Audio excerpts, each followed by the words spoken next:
বৃন্দাবন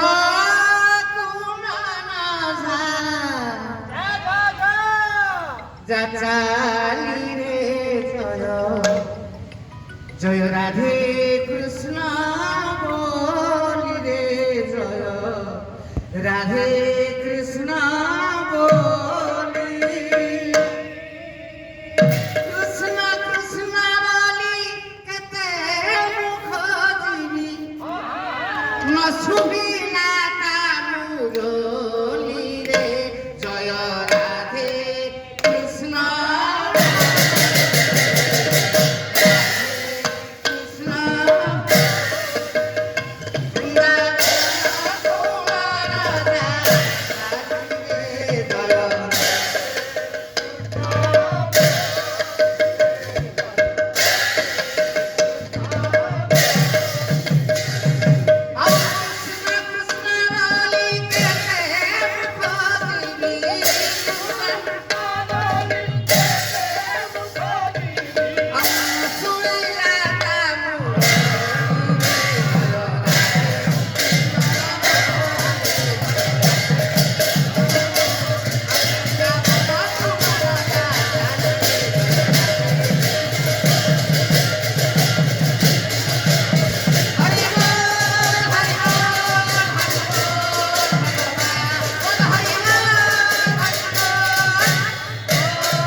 ঠিক ঠবতুল চন্দ্রাননা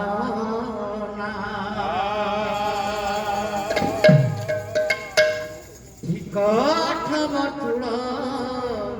চন্দ্রাননা চিতরে ঠিক ঠবতুল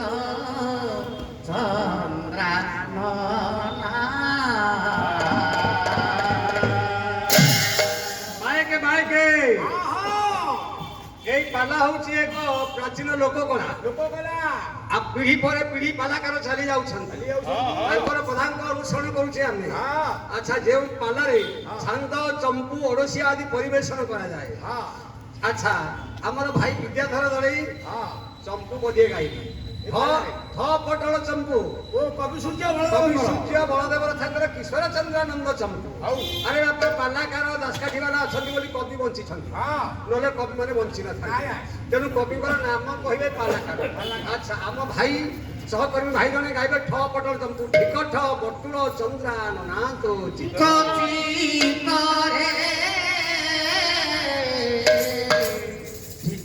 ଠ ବଟୁଳ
সত্যনারায়ণ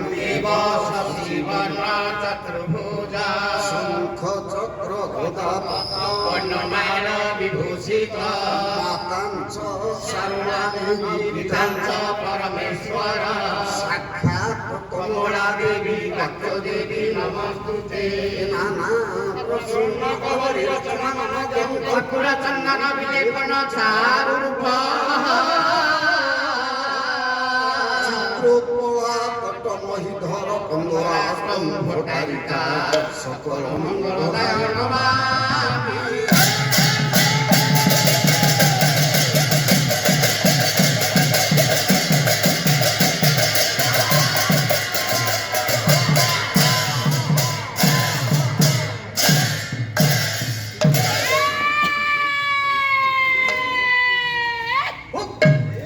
ভজ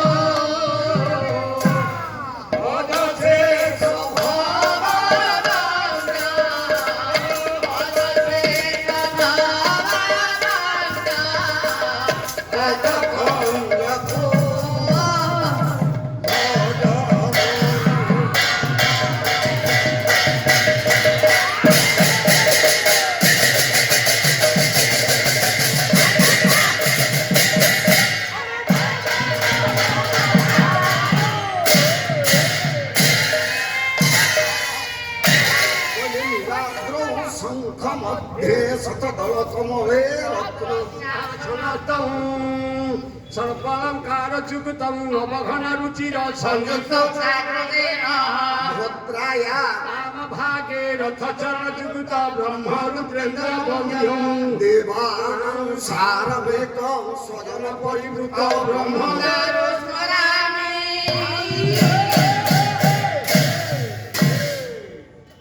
শ্রবণ করন্তু আজ্ঞা অখণ্ড ଭାରତର ଆତ୍ମା ତତ୍ତ୍ୱନୀତି ବିବୁଧ ସମାଜ বেশ ପାଲାର ପରମ୍ପରା ରୀତି ବା ଆଇନ ବା ସମ୍ବିଧାନ ବା যাহা রহিছি ରକ୍ଷା କରିବା ପାଇଁ ଆଦ୍ୟ ମଙ୍ଗଳାଚରଣ বেশ ଦ୍ୱିତୀୟ ଶକ୍ତି ବନ୍ଦନା দিয়ে মঙ্গলাষ্টক চতুর্থ শক্তি ଚତୁର୍ଥେ ପାଲା ପର୍ଯ୍ୟାୟ পর্যায় হ্যাঁ ପାଲା ଯାଇଛି ଆଜି চার ବାପାରେ ওহো ବସିଯାଅ ନହେଲେ ଠିଆ ହୁଅ ନୀଳାଦ୍ରୌ ଶଙ୍ଖ ମଧ୍ୟରେ বেশ ନୀଳ ଅଦ୍ରିରେ କି ପର୍ବତରେ হ্যাঁ হ্যাঁ ଶଙ୍ଖ କ୍ଷେତ୍ର ମଧ୍ୟରେ ସତ ଦଳ କହିଲେ 100 ପାଖୁଡ଼ା ଧାରି ପଦ୍ମ ଫୁଲ ଉପରେ বেশ ସିଂହାସନ ତାରି ଉପରେ ରତ୍ନ ସିଂହାସନ আচ্ছা আচ্ছা ଯେଉଁଥିରେ ବିଜୟ କରିଛନ୍ତି ଜଗତନାଥ ଜଗନ୍ନାଥ ମଙ୍ଗଳମୟ ଭଗବାନ ବିଶ୍ୱଚିନ୍ତାମଣି ଚିନ୍ମୟ ପୁରୁଷ ସକଳ ନିତ୍ୟକାରୀ ଆର୍ତ ତ୍ରାଣ ନିରାଦ୍ରିଶ বেশ କହିଲେ ସର୍ବାଳଙ୍କାର ଯୁକ୍ତ ସମସ୍ତ ଅଳଙ୍କାରରେ ଯିଏ ଭୂଷିତ হ্যাঁ ନବ ଘନ ରୁଚିର ନୂଆ ମେଘ ସଦୃଶ କାନ୍ତି যাহাঙ্কর ଭଦ୍ରାୟା ବାମ ଭାଗେ ସୁଭଦ୍ରାଙ୍କ ବାମ ପାର୍ଶ୍ୱରେ ଯେ ରହିଛନ୍ତି আচ্ছা ସଂଯୁକ୍ତ ଚାଗ୍ର ଯେନ হ্যাঁ ସଂଯୁକ୍ତ ଅଗ୍ରଜ ଯେନ আউ ଅଗ୍ରଜ ଦେଖି ବଳଭଦ୍ର ତାଙ୍କ ନିକଟରେ ଅଛନ୍ତି আজ্ঞা ଦେବାନାଂ সার ସାର মে কা ଜଗତରେ ଯେତେ ଦେବତା ଅଛନ୍ତି ସାର କହିଲେ ଶ୍ରେଷ୍ଠ ମେଘ କହିଲେ এক ଏକ ବ୍ରହ୍ମ দ্বিতীয় নাস্তি ଆଉ ତାଙ୍କ ଠାରୁ ବଳି ଠାକୁର କେହି ନାହିଁ নাহাতি নাহাতি আজ্ঞা ସେଇ ଜଗନ୍ନାଥ ଜଗନ୍ନାଥ ଆଜି ମଙ୍ଗଳ ସମୟରେ বেশ ଅବତାର କକ୍ଷ ବିରାଜମାନ କରି ଉପସ୍ଥିତ ଭଦ୍ରମଣ୍ଡଳୀ ଆବାଳ ବୃଦ୍ଧ ବନିତା ଏବଂ ସହରବାସୀ ଜନତା ମାନଙ୍କର ମଙ୍ଗଳ ବାଞ୍ଛା କରିବା ସଙ୍ଗେ ଆମ ସଙ୍ଗେ এই অনুষ্ঠান ଉଦ୍ୟକ୍ତ କର୍ତ୍ତା ଆମର କର୍ମକର୍ତ୍ତା ମହାଶୟ ମହୋଦୟ ମାନଙ୍କର ଅରିଷ୍ଟ ଖଣ୍ଡନ କରି ଐଶ୍ୱର୍ଯ୍ୟ ମନନ କରି ଅମୃତ ଦୃଷ୍ଟିପାତ କରି ସକୁଟୁମ୍ବ ମଙ୍ଗଳ ବିସ୍ତାର କରିବା ସଙ୍ଗେ ସଙ୍ଗେ ଯିଏ ଆମର ପାଲାକୁ ଚିରଜୀବୀ କରାନ୍ତୁ ମୋର ପଣ୍ଡିତ ମହାଶୟଙ୍କୁ ଦୀର୍ଘଜୀବୀ କରାନ୍ତୁ ଏବଂ ଧର୍ମ ଜାତି ଶିକ୍ଷକ ଶିକ୍ଷୟିତ୍ରୀ ଛାତ୍ର ଛାତ୍ରୀ ସଂଘ ସମିତି ରାଷ୍ଟ୍ର ବିଶ୍ୱର ମଙ୍ଗଳ ବିସ୍ତାର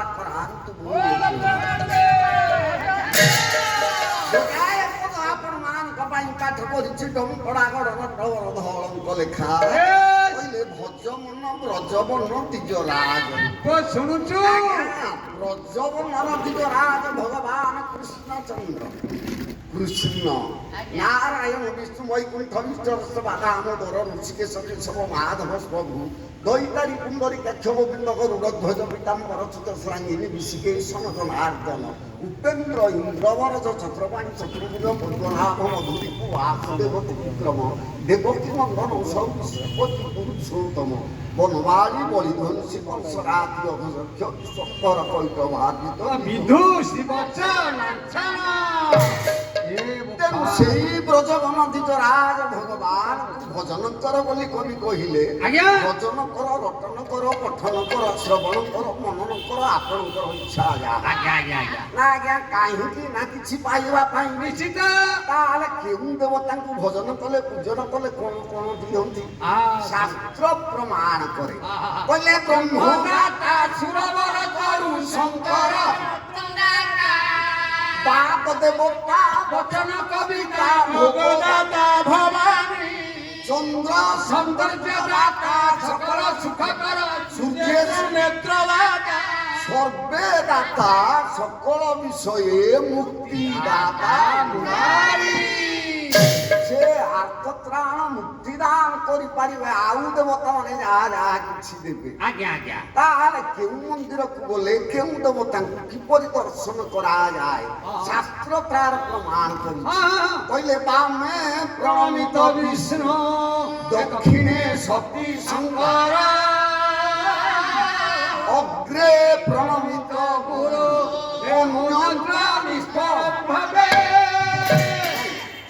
দরকার নাই বেশ আজ্ঞা বামে প্রণমিত বিষ্ণু বেশ ଆପଣ ରାମ ମନ୍ଦିରକୁ ଯିବେ କୃଷ୍ଣ ମନ୍ଦିରକୁ ଯିବେ ଗୋପୀନାଥ ମନ୍ଦିରକୁ ଯିବେ ଜଗନ୍ନାଥ ମନ୍ଦିରକୁ ଯିବେ ଆଜ୍ଞା, ଆଜ୍ଞା। ଦର୍ଶନ କଲା ବେଳେ ହଁ। ଆପଣ ଯେତେବେଳେ ଠିଆ ହୋଇକି ଦର୍ଶନ କରୁଥିବେ ହଁ। ଲକ୍ଷ୍ୟ ରଖିବେ ବାମେ ପ୍ରଣମିତ ବିଷ୍ଣୁ ଆପଣଙ୍କ ବାମ ପାର୍ଶ୍ୱରେ ଯେମିତି ଠାକୁର ରହୁଥିବେ ଏ କଥା ଯଦି ଅନ୍ୟତ୍ର ହେଲା ନିଷ୍ଫଳ ଫଳ ମିଳିବନି। ଫଳ କିଛି ମିଳିବନି। আচ্ছা দক্ষিণে ଦକ୍ଷିଣେ ଶକ୍ତି শঙ্কর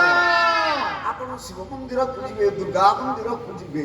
ଏପରି ଭାବରେ ଦଣ୍ଡାୟମାନ ହେବେ ଠାକୁର ଯେମିତି ଆପଣଙ୍କ ଦକ୍ଷିଣ ପାର୍ଶ୍ୱରେ আচ্ছা ରହୁଥିବେ ঠাকুর এই তো বলছেন এইতে রইব হ্যাঁ ଦକ୍ଷିଣ ପାର୍ଶ୍ୱରେ ରହୁଥିବେ ଆଜ୍ଞା। ଅନ୍ୟତ୍ର নিষ্ফল ভাবে ଅଗ୍ରେ ପ୍ରଣମିତ ଗୁରୁ কোন ଗୁରୁଙ୍କୁ ଦର୍ଶନ କଲା ବେଳେ ବାମ ପାର୍ଶ୍ୱରୁ ନୁହଁ ଡାହାଣ ପାର୍ଶ୍ୱରୁ ନୁହଁ না না না না ଅଗ୍ରେ କି ସମ୍ମୁଖରେ ଠିଆ ହୋଇ ପ୍ରଣାମ କରିବେ। ষষ্ঠাঙ্গ প্রণিপাত হ্যাঁ ପ୍ରଣାମ ନୁହଁ ଷଷ୍ଟାଙ୍ଗ ପ୍ରଣିପାତ ষষ্ঠাঙ্গ ଗୋଡ଼ ଦୁଇ ହାତ ଦୁଇ ଦେହ ଏକେ ମୁଣ୍ଡ ଏକେ ସବୁ ଗୁଡାକ ଯଦି ଭୂମିରେ ଲାଗିଗଲା ତାହେଲେ ଏଇଟା ହେଲା ଷଷ୍ଟାଙ୍ଗ ପ୍ରଣିପାତ ଆଜ୍ଞା। ଏଇଟା ଛଅ ସ୍ଥାନରେ କରାଯାଏ কেউটি କେଉଠି ମାତାଙ୍କ ପାଖରେ ପିତାଙ୍କ ପାଖରେ ଦେବତାଙ୍କ ପାଖରେ ବ୍ରାହ୍ମଣଙ୍କ ପାଖରେ ରାଜାଙ୍କ ପାଖରେ ଷଷ୍ଟାଙ୍ଗ প্রণিপাত ତେଣୁ ବାପାମାନେ କୋଉ କୋଉ ସମୟ হরি না না ନା ନା ତେଣୁ ଭଜବନ ବ୍ରଜବନ ବିଜରାଜକୁ ତାହେଲେ ପ୍ରଭୁଙ୍କୁ ଦର୍ଶନ କଲେ ଭଗବାନଙ୍କୁ ଆମେ କି ନିଶ୍ଚିତ କିଛି ମାଗିବା ମାଗିକି କେବେ ଭଜନ କରିବାନି ଦେବତା ପୂଜା କରିବା ତାହେଲେ କଣ ମାଗିବା ନା ପ୍ରଭୁ ମୋ ଘର ରକ୍ଷା କର ପ୍ରଥମରେ ମାଗିବା ମୋ ଘର ରକ୍ଷା କର ପ୍ରଭୁ ଭଗବାନ କୃଷ୍ଣ କଣ ଘର ରକ୍ଷା କରିପାରନ୍ତି କାହିଁକି ରଖିପାରିବେନି ହଁ ପାରିବେ ପାଲା କାର ଡକେଇବ ଆଗେ ବୁଝିବ ପାଲା ଗାଉଛି କି ନାହିଁ କି ପଡତକ ହେଇଗଲାଣି କାଳେ ପଡତକ ହେଇଥିବ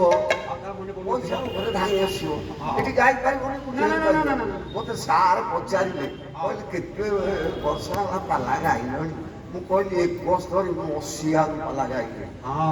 ନା ବୟସ କେତେ ହେଲା ମୁଁ କହିଲି 71 ହେଲା ପାଲା ଗାଇବା ଯେତିକି ବର୍ଷ ଆଜ୍ଞା ସଂଖ୍ୟା ସେଇ ବୟସ ଆସି ହେଲାଣି ସେତିକି 71 ବର୍ଷ ଆସି ହେଲାଣି ହେଲେ ଅନ୍ୟ ଷ୍ଟେଜରେ ଯେମିତି ପଚାରନ୍ତି ମୁଁ କହେ ମୋତେ 17 ବର୍ଷ ହଁ ଅଛି। କାରଣ ନା 17 କୁ ଉଠେଇଲେ 71 ହଁ ହଁ ତେଣୁ କହେ ଆରେ ବାହାରେ 71 ଷ୍ଟେଜରେ 17 ଏ ପୁଅ ଆଜ୍ଞା। ତାହେଲେ ଯିବେ 17 ବର୍ଷ ହଁ। ତାହେଲେ କାମଟା କିଏ ଆମେ ଟିକେ 17 ବର୍ଷ ଭଳିଆ କଲ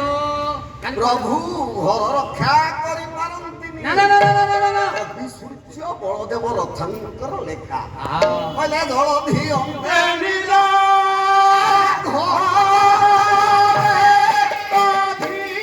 ରାଜା ଘୋଡ଼ାଇ ଦେଇ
ଆମେ ଡାକିବା ପ୍ରଭୁ ଘର ରକ୍ଷା କର ହଁ ହଁ ହଁ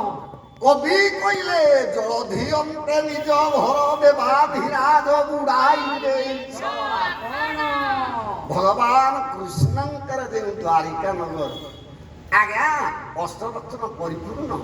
ବିଶ୍ୱକର୍ମା ନିର୍ମିତ 14 ବ୍ରହ୍ମାଣ୍ଡର ସମ୍ପଦ ଆଜ୍ଞା। ସେ ଘରକୁ ପ୍ରଭୁ ରଖିଲେନି ପାଣିରେ ବୁଡେଇ ଦେଲେ ହଁ ଆମେ ଡାକିବା ଆମ ଘର ଘରେ ଯେ ରକ୍ଷା ନିଜ ଘର ରଖିଲେନି ଆମ ଘର ରଖିବେ ଆଜ୍ଞା ଘର ନ ରଖନ୍ତୁ ଡାକିବା ପ୍ରଭୁ ମୋ ବଂଶ ରକ୍ଷା କର ହଁ ଏଇଟା ରଖିବେ। ପ୍ରଭୁ କଣ ବଂଶ ରକ୍ଷା କରିଛନ୍ତି କାହିଁ? ଯେ ଆମ ବଂଶ ରକ୍ଷା କରିବେ ଆଜ୍ଞା ଜଗନ୍ନାଥ ଦାସ ପରା ଭାଗବତରେ ଲେଖିଛନ୍ତି କହିଲେ ମାୟା ରଚିଲେ ରହିତାରି, ବନ୍ଧରେ अरे निज वंश को माया करिकी मद पियाईके आगे हमारी देनी ହଁ ଜଗେ ହତ ଜ୍ଞାନ ଯାଦବେ ଗଲେ ମଦ୍ୟପାନ आया मद पी देले लोकर ज्ञान रहे निज पर चिन्हि पारे ना ना। भगवान कृष्ण की भड़िया काम बोले आहा। जादव को मद पियाईकी संतरा बनरे हाणीकी शेष ଶେଷ କଲେ ताले निज वंशକୁ ଯାହାର ଲୋଭ ରହିଲାନି ମାରିଦେଲା ଆମେ ଡାକିବା ପ୍ରଭୁ ଆରେ ଆମ ବଂଶ। ପ୍ରଭୁ ହେଲେ ଘର ବୁଢା ପ୍ରଭୁ ହେଲେ ବଂଶ ପ୍ରଭୁ ବୁଢା ହେଉଛନ୍ତି ଘର ବୁଢା ଆଉ ବଂଶ ବୁଢା ଆଚ୍ଛା ଘର ନଥାଉ ବଂଶ ନଥାଉ ଡାକିବା ପ୍ରଭୁ ମୋତେ ରକ୍ଷା କର ପ୍ରଭୁ କଣ ରକ୍ଷା ଯେ ହେଇପାରିଛନ୍ତି ବଞ୍ଚିବା ଅସମ୍ଭାଳ ସେ କାହିଁ ନିଜେ ବଞ୍ଚିବା ଅସମ୍ଭବ ଆହା। ସେ କାହିଁ ଅନ୍ୟକୁ ରଖିବ ଆଜ୍ଞା ନିଜେ ବଞ୍ଚି ପାରିଲେନି ନା। ଅନ୍ୟକୁ କଣ ରକ୍ଷା କେମିତି ରଖିବେ? ସବର ଘରର ପୁଅ ଓହୋ। ଜୀବିକା ନିର୍ବାହ କରିବା ପାଇଁ ହସ୍ତରେ ଧନ ଧାରଣ କରି କାନନରେ ଭ୍ରମଣ କରୁଛି ଆଜ୍ଞା ଭୋଗ ମାରିବ ମାଂସ ନବ କୁଟୁମ୍ବ ପୋଷିବ ସେତେବେଳକୁ ବଂଶ ବୁଡେଇକି ଭଗବାନ କୃଷ୍ଣ ଶିଆଳି ଲତାରେ ବିଶ୍ରାମ କରିଛନ୍ତି ଅରେ ବାମ ଚରଣ ତୋଳି ଧୀରେ ଦକ୍ଷିଣ ଯାନ ଏ ଦକ୍ଷିଣ ଯାନ ଉପରେ ଯେଉଁ ବାମ ପାଦଟା ରହିଛି ଲତା ଗହଳରେ ବାହାରକୁ ଦେଖାଯାଉଛି ଶବରର ଲକ୍ଷ୍ୟ ପଡିଗଲା ଗୋଟା ମୃଗ ଶୋଇଛି କାରଣ ନା ପାଦଟା ମୃଗ କର୍ଣ୍ଣ ସଦୃଶ ଦେଖାଗଲା ମୃଗର କର୍ଣ୍ଣ ପ୍ରାୟ ମଣି ବାଣ ବିନ୍ଧିଲା ଗୋଟାଣି ଭାଗବତରେ ଲେଖା ହେଇଛି ପାଦଟା କାହିଁକି ଆଜ୍ଞା ମୃଗ କର୍ଣ୍ଣ ପରି ଦେଖାଯିବ ନା ଆଜ୍ଞା ମୃଗର ଦେହ ରଙ୍ଗଟା ଯାହା ତା କାନର ଭିତର ପାର୍ଶ୍ୱ ରଙ୍ଗଟା ସେଇଆ ନୁହେଁ ସେଟା ଈଶ୍ୱର ଲାଲ ରହେ ତେଣୁ ଭଗବାନଙ୍କର ପାଦ ରଙ୍ଗଟା ସେଇଆ ପ୍ରବନ୍ଧ ପୂର୍ଣ୍ଣଚନ୍ଦ୍ରରେ ଯଦୁମଣି ମହାପାତ୍ର ଲେଖିଛନ୍ତି କହିଲେ ଓ ଘାରି ଅମ୍ଭିକି ଅମୃତକାରୀରେ କବିର ଏ ବିରନ୍ତି ସର୍ବଗାରୀ ସର୍ବବୀର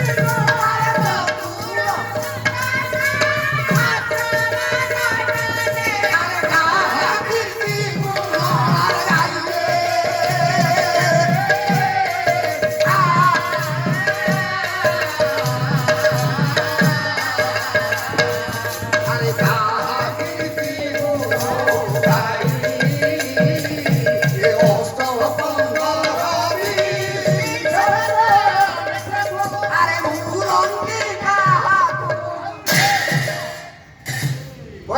ବିହାରୀ ଅଙ୍ଘ୍ରିକି ଅମ୍ବୁଜ କରି ଭଗବାନ କୃଷ୍ଣଙ୍କର ଅଙ୍ଘ୍ରିକି ପାଦକୁ ଅମ୍ବୁଜକି ପଦ୍ମ ସହିତ କବି ତୁଳନା ତେଣୁ ମୃଗର କର୍ଣ୍ଣ ପ୍ରାୟ ମଣି ବାଣ ମୁଣ୍ଡିଲା ତାହେଲେ ପ୍ରଭୁଙ୍କ ପାଦର ସ୍ୱରଟା ବିଧ ହେଲା ନା ଆଜ୍ଞା ଛାତିରେ ନୁହଁ କି ପେଟରେ ନୁହଁ କି ମୁଣ୍ଡରେ ନୁହେଁ ସେ ସ୍ୱରଟା କିଛି ଚାଖିଟେ ଲମ୍ବା ନୁହେଁ ସାର୍ ଯେତେବେଳେ ଭୀମ ଲୁହା ହସୁଥିଲା ଆଜ୍ଞା ଅଙ୍ଗୁଠି ଛିଡେ ଘର ଶଣେ ଘଷି ଘଷି ଅବଶେଷ ଟିକିଏ ରହିଲା ଆଙ୍ଗୁଠି ଛିଡ଼ିଲା ପଛେ ଲୁହାଟା ଛିଡ଼ିଲାନି ତେଣୁ ପାଣିକୁ ଫୋପାଡ଼ିଦେଲା ଏଟା ଖାଦ୍ୟ ମନେ କରି ମାଛ ଉଡ଼ିଲା କୈବର୍ତ୍ତ ହାବୁଡ଼ରେ ପଡ଼ିଲା ସେ ନେଇକି ସେ ସମର ସେଇ ଲୁହା ଖଣ୍ଡକ ଆଜ୍ଞା ତୀର କରିକି ନେଇକି ତାହେଲେ ପ୍ରଭୁଙ୍କ ପାଦରେ ବାଜିଲେ ଜଣେ ମଣିଷ ମରିଯିବ ନାହିଁ ତ ଆଜ୍ଞା ଚଲାବୁଲା କଲାବେଳେ ଏମିତି କଣ ଦେଇ କଣ୍ଟା ମାଡ଼ି ଲୁହା କଣ୍ଟା ଫିଟିଗଲେ ମଣିଷ ମରୁଛି କିଏ ମରିଯାଉଛି ନାହିଁ ତ ତାହେଲେ ପ୍ରଭୁ ବଞ୍ଚିଲେନି ମରିଗଲେ ସାରେ ସେ କଣ୍ଟା ବିଷାକ୍ତ କଣ୍ଟା ବିଷାକ୍ତ କଣ୍ଟା ତାହେଲେ ବିଷ ଚଳିଗଲା ନାଇଁ ନାଇଁ ନାଇଁ ପ୍ରଭୁଙ୍କ ଦେହରେ ବିଷ ଚଳିବନି କାହିଁ ଚଳିବନି କବି ଜୟଦେବ ଲେଖିଛନ୍ତି ଗୋବିନ୍ଦ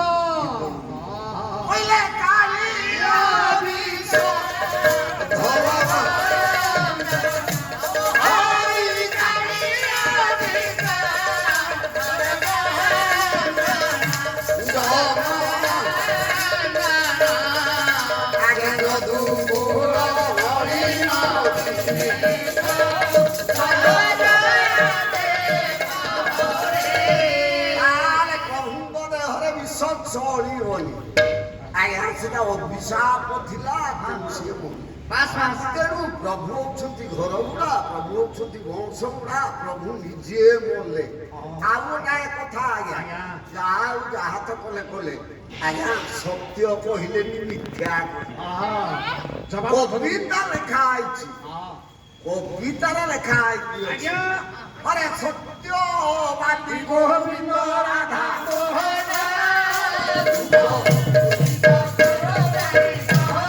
ପ୍ରଭୁଙ୍କୁ ସତ୍ୟବାଦ ବୋଲି କୁହାଯାଇଛି କିନ୍ତୁ ଆଜି ପ୍ରମାଣ ଦେବି ପ୍ରଭୁ ମିଥ୍ୟା କହିଲେ କୋଉଠି ଯେମିତି ଘର ଗୁଡା ପ୍ରମାଣ ବଂଶ ଗୁଡା ପ୍ରମାଣ ନିଜେ ମରିବା ପ୍ରମାଣ ଆଜି ମିଥ୍ୟା କହିବା ପ୍ରମାଣ ଗୁଡାଏ ପଦ ପୁଅ କବି ସମ୍ରାଟ କୁନ୍ଦ୍ରଭଞ୍ଜ ବାପାରେ ଯେତେବେଳେ ଦୀନ କୃଷ୍ଣ ଦାସ ରସକଲ୍ଲୋଳ କମ୍ ପ୍ରାସ ବହି ଲେଖିଲେ ଭଞ୍ଜ ଆଜ୍ଞା ତାଙ୍କ ସାଥିରେ ବଡ ଦେଉଳ 22 ପାହାଚରେ ଭେଟ ହେଇଛି କହିଲେ ହେ କବି ଶ୍ରେଷ୍ଠ ବହିଟି ତ କମ୍ ପ୍ରାସରେ ଲେଖିଲ ରସକଲ୍ଲୋଳ ବୋଲି କାହିଁକି ନାଁ ଦେଲ କଲ୍ଲୋଳ ରସ ବୋଲିକି ନାଁଟି ଦେଲନି ନା ଭଞ୍ଜ କମ୍ ପ୍ରାସରେ ବହି ଲେଖିବା ବହୁତ କଷ୍ଟ ନା ତାହେଲେ ଦେଖିବା ଆମେ ଦେଖିବା ତେଣୁ ଆଦ୍ୟରେ କ ପ୍ରାନ୍ତରେ କ ରଖିକି ବହି ଲେଖିଲେ କଳା କୌତୁକ ବହି ନା କଳା କୌତୁକ ବୋଲେ ଦୀନ କୃଷ୍ଣ ଯେଉଁ କମ୍ ପ୍ରାସରେ ଲେଖିଲେ କଷ୍ଟ ବୋଲି କହିଲେ ଭଞ୍ଜ ସେଥିଲାଗି ଆଦ୍ୟ ପ୍ରାନ୍ତ କ ରଖି ରଖିକା ଲେଖିଲେ କହିଲେ କହିବା ବ୍ରଜ ବିଳାସ ଶୁଣ ଜନେ ହୁଅ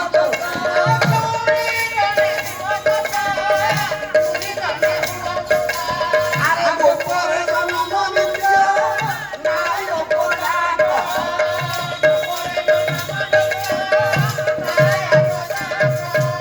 ଆଜ୍ଞା ଗୋପାନରେ ପଡୁଛି ଦେବା ଭାବନା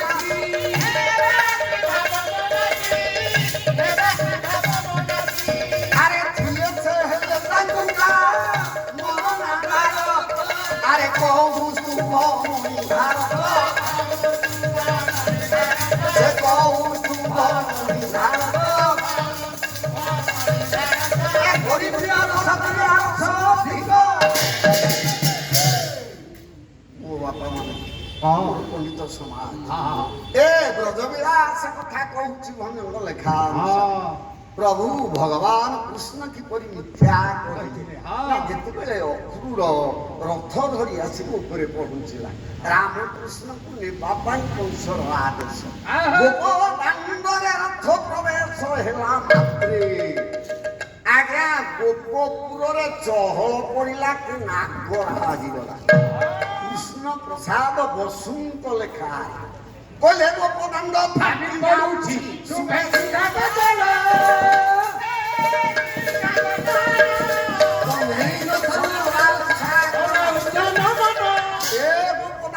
ଚହଳ ପଡ଼ିଗଲା ରାମକୃଷ୍ଣ ମଥୁରା ଆଜ୍ଞା କେହି ଘରେ ରହିପାରିଲେ ନା ନା ନା ନା ନା ନା 16,000 ଗୋପୀ ଆଜ୍ଞା ଭାଇ ଆସିଲେ ଗୋପଦାଣ୍ଡ ହଁ ନାରୀ ଯେମିତି ଘର ଛାଡ଼ିକି ଦାଣ୍ଡକୁ ଆଇଲାଣି ତାଙ୍କ ମାର୍ଗ ରୋଧ କରିପାରିବନି ଆଜ୍ଞା ତାଙ୍କ ମାର୍ଗ ଆପଣ ଓଗାଳି ପାରିବେ ହଁ। ନା ତାହେଲେ କାହା ମାର୍ଗ ଓଗାଳିବ ନାହିଁ କାହାକୁ ପ୍ରସିଦ୍ଧ ଶାସ୍ତ୍ର ପ୍ରମାଣ ହଁ ଅଧା ବୋଲେ ମୂର୍ଖ ଦ୍ୱିଜ ସେ ବୃଷଭ କାମ ପୀଡ଼ିତ ଅନ୍ତପୁର ସ୍ଥିତ ଏ ଚପାଳ ନାଇଁ ଭାଇକୁ ମହାଶୟ ଗୋଟିଏ ପାହାଡ଼ ଆଜ୍ଞା ଏଇ 4 ଜଣଙ୍କର ବାଟ ମୂର୍ଖ ଦ୍ୱିଜ ଖଦିଜ ବ୍ରାହ୍ମଣ ହୋଇଥିବ ବେଦ ପାଠ କରିନଥିବ ମୂର୍ଖ ହେଇଥିବ ପ୍ରଣାମ ଠିକ କଲେ ଆଶୀର୍ବାଦ କରିପାରୁନଥିବ ହଁ। ତେଣୁ ଲୋକ ତାଙ୍କୁ ପରିହାସ ରହସ୍ୟ କରୁଥିବେ। କବି କହିଲେ ରହସ୍ୟ କରିବନି ବ୍ରାହ୍ମଣ ସାପ ବଂଶ ଧ୍ୱଂସ ମୂର୍ଖରେ ମତ ଗଜ ହଁ, ହଁ, ହଁ। ମତୁଆଳ ହାତୀ ହଁ। କେବେ ବନ ଛାଡ଼ିକି ଗ୍ରାମକୁ ଆଇଲାଣି ହଁ। ମା ଲକ୍ଷ୍ମୀ ବାହନ କହିକି ଯାଇକି ମୁଣ୍ଡିଆ ଆଜ୍ଞା ମାରି ଛକଟି ଦବ ଆଜ୍ଞା ପାଦରେ ଦଳିଦବ ଆଜ୍ଞା ଏ ବୃଷଭ କାମ ବୃଷଭ କାମରେ ପୀଡ଼ା ପାଇ ଧେନୁ ପଛରେ ଧାଉଁଥିବ ହଁ, ହଁ। ସେତେବେଳେ ତାକୁ ବାଧା ଦେବନି ତାକୁ ବାଧା ଦେଲେ ସେ ଗାଈକି ଛାଡ଼ି ତୋତେ କହୁଛି ଆଜ୍ଞା ଅନ୍ତପୁର ସ୍ଥିତ ନାରୀ। ଅନ୍ତପୁରେ ଥିବା ନାରୀ ହଁ। ଯେବେ ଦାଣ୍ଡକୁ ବାହାରିଲାଣି ଆଉ ତାଙ୍କ ନା 16,000 ଗୋପୀ ଦାଣ୍ଡକୁ ଚାଲିଗଲେ ବାବା ମାନେ ତାର ଗୋପପୁରରେ 16,000 ଗୋପୀ ଅଧିକା ନାହିଁ କାରଣ ଆରେ ଚିନ୍ତା କରିବେ ଆଜ୍ଞା। ଭଗବାନ କୃଷ୍ଣ ଯେଉଁ ହ୍ରାସ କଲେ ହଁ। 16,000 ଗୋପୀ 16,000 ଗୋପୀ ଯାଉଥିଲେ ତାହେଲେ ଗୋପପୁରରେ ଯଶୋଦା ଅଛନ୍ତି ଏବଂ ରୋହିଣୀ ଅଛନ୍ତି 16,000ରେ ଯଦି ଏମାନେ ଗଣା ହଁ। ତାହେଲେ ମା ମାନେ ରାସକୁ ଯାଇଥିଲେ ସେ ଯାଇଥିବେ ବସିକି ଦେଖୁଥିବେ ନାଚ ନାଚ ରାସ ନାଚ ଆଉ କଣ? ନାଇଁ। ଆଉ ତାହେଲେ ମୋ ବାପା ମାନେ 16,000 ଗୋପୀ ନୁହଁ ଆଉ? କୃଷ୍ଣ ପ୍ରସାଦ ବସୁ ପ୍ରଭାଷଣ ଯୋଉ ବହିରେ କଣ? କହିଛନ୍ତି କହିଲେ 9,00,000 ଗୋପାଙ୍ଗନା ହୀରା ନୀଳାମତି ଗୋପରେ 9,00,000 ଗୋପୀ ଅଛନ୍ତି ବେଶ ଏ 16,000 ଗୋପୀ ରାଜକୁ ଯାଇଥିଲେ କେଉଁମାନେ ସେମାନେ ବ୍ରଜବିଳାସରେ କଳା କୌତୁକରେ ଭଞ୍ଜ ଅପାଙ୍କର ଦେବର୍ଷି। କହିଲେ ଗୋପରେ ଜନମ ନିତ୍ୟ ନାୟକ ଯାକ ନାୟିକା ନୁହଁ। ନା ସେ ନାୟକ କିଏ ନା ଆଜ୍ଞା ବୈଦେହୀଶ ବିଳାସରେ ଭଞ୍ଜ ଲେଖିଛନ୍ତି କହିଲେ ବାପା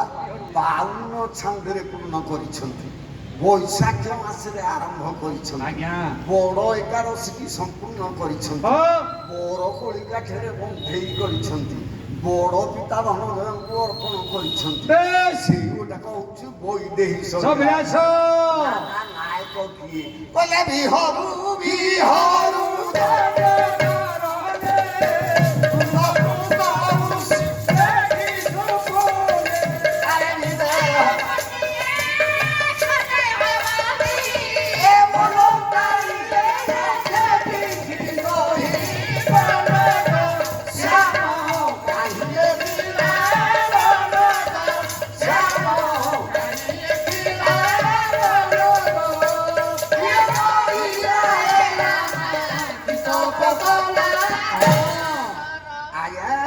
ଯେଉଁ 16,000 ଋଷିଦଣ୍ଡକାରଣ୍ୟରେ ବସି ତପସ୍ୟା କରୁଥିଲେ ବେଶ ଭଗବାନ ରାମଙ୍କର କମନୀୟ କାନ୍ତି ଅବଲୋକନ କଲା ମାତ୍ରେ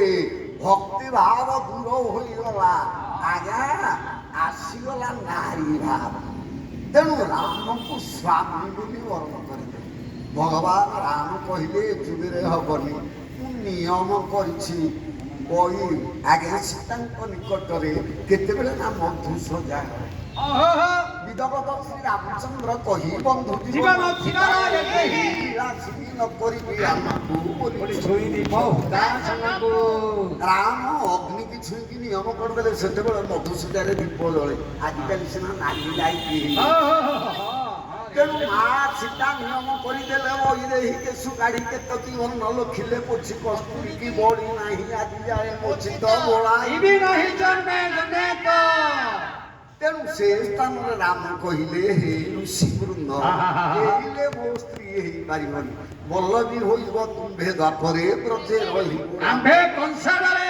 ବୋଲାଇବୁ ଗୋପୀନାଥ ନାମକୁ ବୋଲେ ଉପେନ୍ଦ୍ର ବୋଧିଗଲେ ତାଙ୍କୁ ଆଜି ସେଇ କଥା କହୁଛି 16,000 ଗୋପୀ ଗୋପଦାନକୁ ଚାଲି ରାମକୃଷ୍ଣ ଆଜ୍ଞା ରଥ ଉପରେ ବସିଲେ ଗୋପୀ ମାନେ ଚାରିକର ବେଢିକି କାନ୍ଦୁଛନ୍ତି ହେ କାହ୍ନା ହେ କାଞ୍ଚ ମାଳିଆ କଦମ ମୁଳିଆ ପିତ ଦୁକୁଳିଆ କଳା ମାଣିକ କାଳିଆ ହାତୀ ଆମକୁ ଛାଡ଼ିକି ଚାଲି ଯାଉଛୁ କାହ୍ନା ଏ ଉପଟା ଶୂନ୍ୟ ହେଇଯିବରେ ଏ କନେଇ ତୁ ଯାନା ବୋଲି ଆଜ୍ଞା କାନ୍ଦୁଛନ୍ତି ଗୋପୀ ମାନେ ଜଣେ ଗୋପୀ କହୁଛି କବି ସମ୍ରାଟ ଭଞ୍ଜଙ୍କର ଲାବଣ୍ୟବତୀରୁ ଗୋଟାଏ ପଦ ସେଥିପାଇଁ କହିଲା ପୁଣି ଯାଅ ଜାଣି ତ ଆରେ ଧରିବ ଆରେ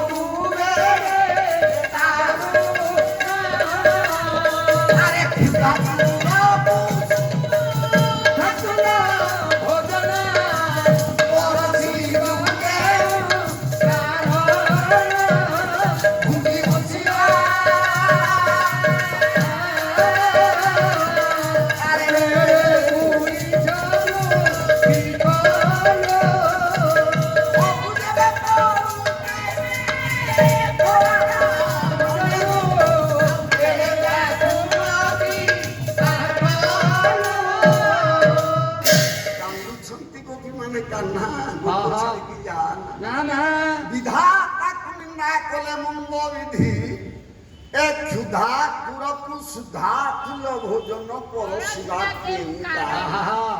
ଖାଇଲା ବେଳେ ତ ବଜ୍ର ମାରିଲୁ ଯେତେବେଳେ କାହ୍ନୁକୁ ଆମେ ନିଜର କରିବାକୁ ଗଲୁ ସେତେବେଳେ ଛଡେଇଲୁ ବୋଲି କାନ୍ଦୁଛନ୍ତି ଚତୁଃପାର୍ଶ୍ୱରେ ବେଢିକି ଅଛନ୍ତି ଆଜ୍ଞା ନାରୀ ମାନେ ବଡ ଚତୁରୀ ଗୋପପୁରର 16,000 ଗୋପ ସାଧାରଣ ଦଜୀବିକା କରୁଛନ୍ତି ସେମାନେ ପରା କଳ୍ପ କଳ୍ପ ଧରିକି ତପସ୍ୟା କରିଛନ୍ତି ସେମାନେ ମୁନି ଋଷି ସବୁ ତେଣୁ ସେମାନେ ବଡ ଚତୁର କହିଲେ ଆରେ ଏମିତି କହିଲେ ରହିବନି ଗୋଟେ କାମ କରିବା କଣ ଦେହ ସମର୍ପି ଦବା ମନ ସମର୍ପି ଦବା ପ୍ରାଣ ସମର୍ପି ଦବା ତାଙ୍କ ଚରଣରେ ଆଜି ଶରଣ ପଶିବା 16,000 ଗୋପୀ ରଥ ଚତୁଃପାର୍ଶ୍ୱରେ ଶୋଇଗଲେ ରଥ ଚାରି ପାଖରେ ଶୋଇଲେ ଆଜ୍ଞା ଶରଣ ପଶିଲେ ଅନୁସରଣ ରହିଲେ ଯାହାକୁ ଆମେ କହୁଛେ ଗୁହାରିଆ ଭଗବାନ କୃଷ୍ଣଙ୍କ ନିକଟରେ ଅନୁସରଣ ଛାଡ଼ିକି ଯାଆନି ଆମେ ରଥ ଛାଡ଼ି ଦବୁନି ଅପୁର ମହାଜ୍ଞାନୀ 16,000 ନାରୀ ବଦ୍ଧ କରିକି ନାରୀ ହତ୍ୟା ପାପ ଧାରଣ କରିକି ରଥ ନେଇପାରିବନି କହିଲେ ନାରୀ ଗର୍ଭିଣୀ ଶିଶୁ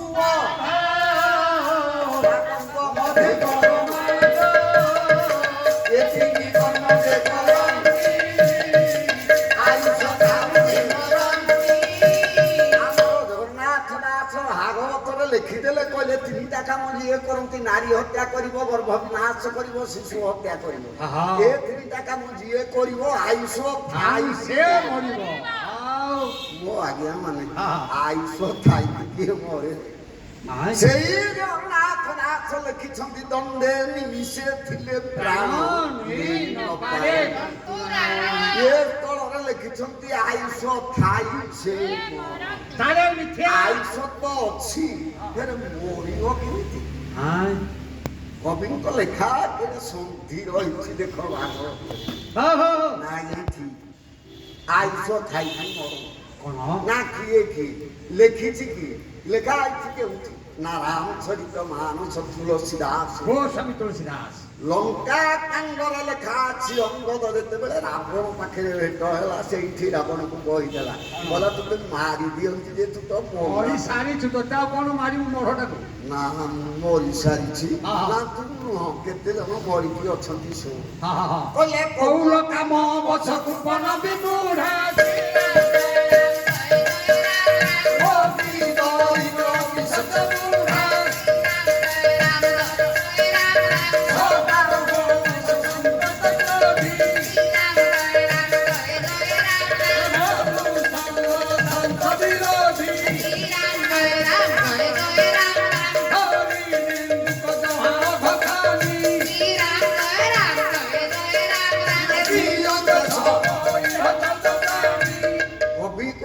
ଜିଅନ୍ତେ ଶବ ଇହ 14 ପ୍ରାୟ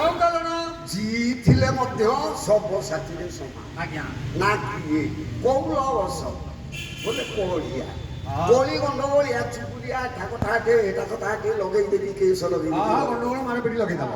ଲୋକ କହିବେ ଏଇଟା ନମଲା ଯାଏ ଗାଁ ଶାନ୍ତି ହବ ଏଇଟା ନମରଛି ଜି ଥିଲେ ତାକୁ ମଲା ତା ପାଖରେ ମରା ଶବ୍ଦ ରହିଲା କାମ ବଛ ଆଜ୍ଞା କାମୁକ କ୍ରିସ୍ତନ ଲମ୍ପଟ ଯିଏ ତାକୁ କେହି ପାଖରେ ବସନ୍ତିନି କି କଥା କହନ୍ତିନି କହନ୍ତି ଅଭଦ୍ରଟା ମରିକି ଯାଏ କୃପଣ କୋଟି ମୁଠେ ଦବନି କି ଟଙ୍କାଟେ ଦବନି ଲୋକ କହିବେ ତା ନମଲା ଯାଏ ତା ଧନ କେହି ଖାଇବେ ମରିଛି ଥିଲେ ମଧ୍ୟ ମୋଲା ଶବ୍ଦ ଲାଗୁଛି ଆଜ୍ଞା ଅତି ଦରିଦ୍ର ଘର ବାର ନାହିଁ ଜମିବାଡି ନାହିଁ ଧନ ସମ୍ପତ୍ତି ନାହିଁ ଖାଲି ଜୀବ ବୋଲି ମାଗିକି ଖାଉ କାହିଁକି ବଞ୍ଚିଛୁ ଭଲା କିଛି ତ ନାହିଁ ଅତି ଦରିଦ୍ର ଅତି ସହଜ ବୁଢା ଅତି ବୁଢା ଶଯ୍ୟାରେ ପଡିଥିବ ଉଠି ପାରୁନଥିବ ସେଇଥିରେ ଝାଡା ହଉଥିବ ପରିସ୍ରା ହଉଥିବ ଆହୁରି ବଞ୍ଚିବ ବୋଲି ଖାଉଥିବ ଲୋକ ପଚାରିବେ ସେ ଅମଙ୍ଗର ବୁଢାଟା ନା ଏଟା ବଞ୍ଚିଛି ମଲା ଭଳିଆ ପଡିଛି ତେଣୁ ଆଜ୍ଞା ଜି ଥିଲେ ମଧ୍ୟ ମଲା ଶବ୍ଦ ତାକୁ ସାରେ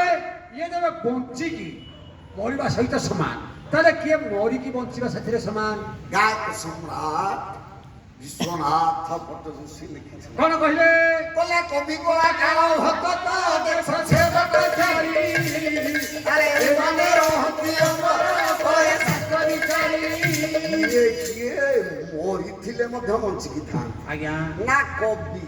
କାବ୍ୟ ନାଟକ ପୁରାଣ ଶାସ୍ତ୍ର ଯିଏ ଲେଖି ଦେଇକି ଯାଇଛନ୍ତି ସିଏ ସିନା ମରି ଯାଇଛନ୍ତି ତାଙ୍କ ଲେଖନୀ ଅମର ହେଇକି ଅଛି ଆମେମାନେ ଗାଇଲା ବେଳେ କହୁଛୁ ଭଞ୍ଜ ଲେଖିଲେ ଭଞ୍ଜ ଅଛନ୍ତି ଆଉ ଅଛନ୍ତି ଲେଖିଲେ କେମିତି ତେଣୁ କବି ମାନଙ୍କର ଲେଖନୀ ଅମର ସେ ଅମର କଳାକାର ଯେଉଁମାନେ କଳା ପରିବେଷଣ କରୁଛନ୍ତି ଆଜ୍ଞା ମରିଗଲେ ମଧ୍ୟ ଅମର ମୁଁ କହିଲି ଗାୟକ ସମ୍ରାଟ ବିଶ୍ୱନାଥ ପଟ୍ଟନାୟକ ଭଜନ ସମ୍ରାଟ ଭିକାରୀ ବଳ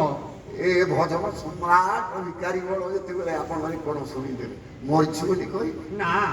ଆଜ୍ଞା ଭକତ ଧ୍ରୁବ ପ୍ରହ୍ଲାଦ ବିଭୀଷଣ କଥା ହନୁମାନ କଥା ଛାଡ କାଳିଆ ରଥ ବଢିବନି ଦାସିଆ ବାୟୁରୁ ନଡିଆ ନଗଲା ଯାଏ ପ୍ରତିବର୍ଷ ଘଟଣା ଆଉ ଦେଶ ସେବକ ଦେଶର ଯେଉଁମାନେ ସେବା କରୁଛନ୍ତି ସେମାନେ ମଲେ ମଧ୍ୟ ଅମର ଶହୀଦ ମାନେ ଆଜ୍ଞା ପ୍ରାଣ ଦେଉଛନ୍ତି ଅମର ହେଇକି ଅଛନ୍ତି ଦେଶ ସ୍ୱାଧୀନ କରିଲେ ମହାତ୍ମା ଗାନ୍ଧୀ ମହାତ୍ମା ହାଟରେ ଘାଟରେ ବାଟରେ ଛକରେ ତାଙ୍କ ପୂଜା ତେଣୁ ଏମାନେ ମଲେ ମଧ୍ୟ ଉତ୍କଳମଣି ଗୋପବନ୍ଧୁ କଥାଟା କୁଆଡେ ଗଲା ଏ ଗୋପୀ ମାନେ ବିଚାର କଲେ ମହାଜ୍ଞାନୀ ଅପୁର 16,000 ନାରୀକି ମାରିକି କେବେ ଯାଇପାରିବନି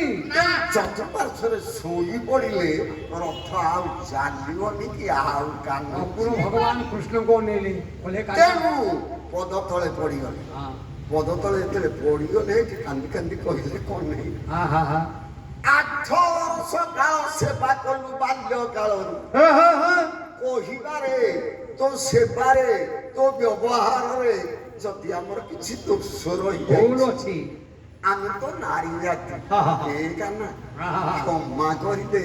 ଗୋପ ଛାଡିକି ସେଇଠି ଡାକିଲେ କ୍ଷମାନୁ କମ୍ପା ଈଶ୍ୱର ଚନ୍ଦ୍ରାନନ୍ଦ ଚମ୍ପୁର ତେଣୁ ଆଜିକାଲି ଆଉ ଗାୟକ ମାନେ ପରିଶ୍ରମ କରୁନାହାନ୍ତି ମଦିରା ବାଢୁନାହାନ୍ତି କଣ ଦରକାର ତେଣୁ କ୍ଷୟ ପଦଟା ଏଠି ଦରକାର ପଡ଼ିଲା ହଁ। ମାନେ କ୍ଷମା ମାଗୁଛନ୍ତି ଆଜ୍ଞା। ଏମିତି ଗୋଟିଏ ପଦ ଗାଇ। ହଉ ବାଇକେ ଅନାଚ୍ଛାରେ ଆରେ ଘୁଣ୍ଟିକି ନା ଟିକେ ଲକ୍ଷ୍ୟ କରିକି ଧରି କହିଲେ କ୍ଷୀର ସାଗ ସମ୍ଭବାକୁ କ୍ଷୀର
ଇଏ ହଉଛି ଚମ୍ପୁ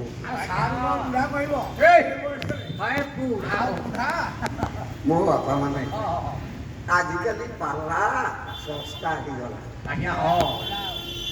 କବି ଲେଖିଥିଲେ କହିଲେ ପାଲା ବୋଲିବେନି ବର୍ଣ୍ଣ ଯେ ବିଧାତାର ଚିଥିଲା ଏ ସୁରର ନାଗ ଶୁଣିଲେ ତାଙ୍କ ମନ ମୋହିଲା ପାଲା ବୋଲି ଦିଟା ଅକ୍ଷର କହିଦେବାଟା କେଡ଼େ ସହଜ ସହଜ କିନ୍ତୁ ଏତେ ହାଲୁକା ନୁହଁ ନା ପାଲାରେ ଏତେ ଜିନିଷ ଅଛି ବେଶ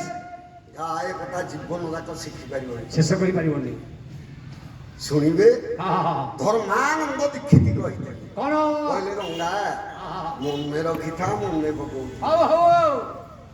ଶ୍ଲୋକ କାବ୍ୟ ସୁନାଟକ ପ୍ରହେଳିକା ପ୍ରବନ୍ଧ ପଦ୍ୟାବଳୀ ଛାନ୍ଦ ଗଦ୍ୟ ଚତୁଷ୍ପଦୀ ପୟାର ସଙ୍ଗୀତ ଗୀତାଦି ନାନା ଶାସ୍ତ୍ର ଯୁକ୍ତ অলঙ্কার কথিত সংহিতা সবিধান তর্ক ন্যায় তথা হরি কলি কথা নৃত্য বাদ্যাদি পালা ଏତିକି ଜିନିଷ ଥିଲେ ଯାଇ ପାଲା ପାଲା ବୋଲି ଦି ଅକ୍ଷର ପାରିଲେ ପାଲା ନହେଲେ ମନା ଆଜ୍ଞା ଗାୟକ ଆଜିକାଲି ତ ଦେଖିବେ ମୁକୁଟ ବିହୀନ ସମ୍ରାଟ ଅଧିକା ଗାୟକ କିଏ ସବୁ କେତେ ଡକ୍ଟର କେ ଜାଣି ଖାଲି ଡକ୍ଟର କେତେ ପ୍ରକାର କହିଲେ ନାହିଁ ଗନ୍ଧର୍ପ ଲାବଣ୍ୟ ମୂର୍ତ୍ତି କଣ୍ଠ କୋକିଳ ହାସିତା ବେଶ ପାହ୍ୟାନ ରାଗ ବିଶ୍ୱାସୀ କୃଷ୍ଣ ପ୍ରାଣ ସ୍ନେହାନ୍ତିମାନ ନିର୍ଣ୍ଣାୟକ ମାୟା କୋପି ବହୁ ଅଳ୍ପେ ସମାଶ୍ରିତା ଧୀର ଭାଷା ଗୌରନିଷ୍ଠା ଶକ୍ତି ଭକ୍ତି ପ୍ରକାଶିତା ବେଶ ଗାୟକ ଲକ୍ଷଣ କହୁଛି ଆଜ୍ଞା। ଏଟା ତ ପାଲା ଲକ୍ଷଣ ଶୁଣି ହଁ ଆଜ୍ଞା କବିତା ମହତା ସ୍ନେହା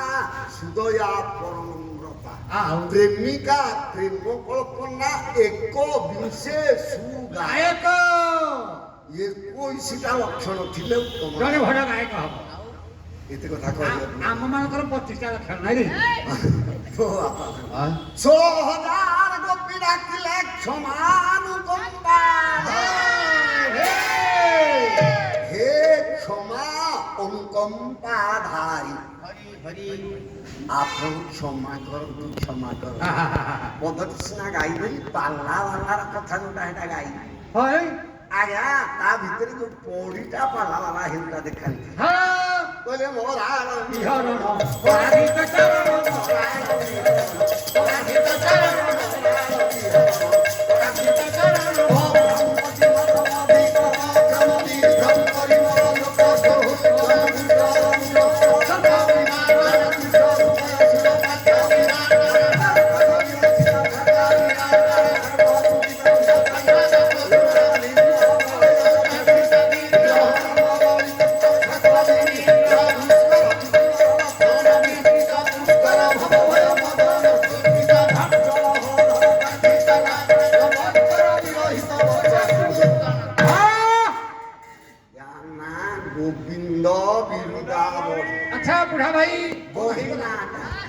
লেখক কিଏ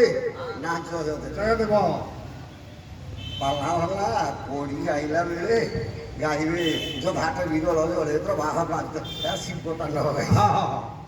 ଏସବୁ ନୁହେଁ ଏରା ଲେଖା ହେଇଛି ପଢି ପାଇଁ ଓହୁ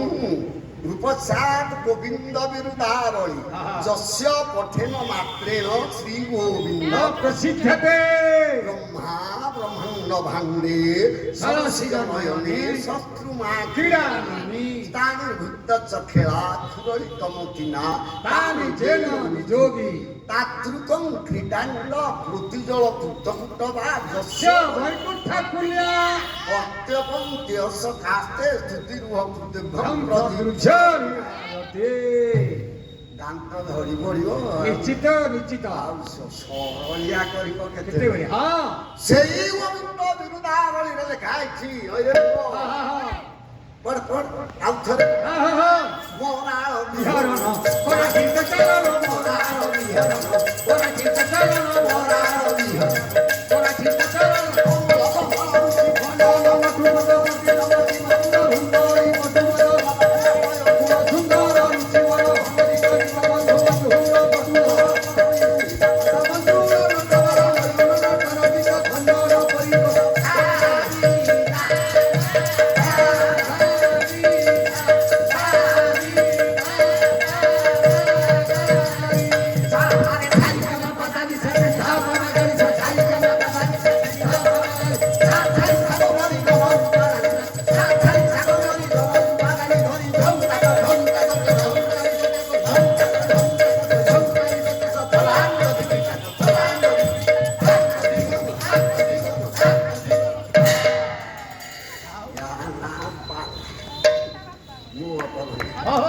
ସମୟ ତ ସ୍ୱଳ୍ପ ଦଉଛି କେତେ କହିବି କେତେ ଶୁଣିବି ହଉ ଦିଅ 16,000 ଗୋଟି ଶୁଣିଛି ହାତ ଯୋଡ଼ିଦେଲେ ଏ କାମ ହଁ 16,000 ନାରୀଙ୍କୁ ମାରି ଦେଇକି ଯାଇପାରିବି ନା ତୁ ଜଗତ କର୍ତ୍ତା ମୋତେ କିଛି ଉପାୟ ଦେ ହାତ ଯୋଡ଼ିଦେଲା ଗୋଟାଏ ପଦ ଡାକିଦେଲା କଟକ ଜିଲ୍ଲାର ଗାୟକ ସମ୍ରାଟ ସେଇ ଜୟଦେବଙ୍କ ଲେଖା କହିଲା ଚନ୍ଦନ ଦର୍ଶିତ ନୀଳ କରେ ଆରେ ପୀତ ବସନ ବନମାଳି ହରି ହେ ପୀତ ବସନ ବନମାଳି ହରି ପୀତ ବସନ ବନମାଳି ହରି ପୀତ ବସନ ବନମାଳି ଏକେ ଚରଣ ଭଇ କୁଣ୍ଡଳ ମଣ୍ଡିତ ଚରଣ ଭଇ କୁଣ୍ଡଳ ହରି ହେ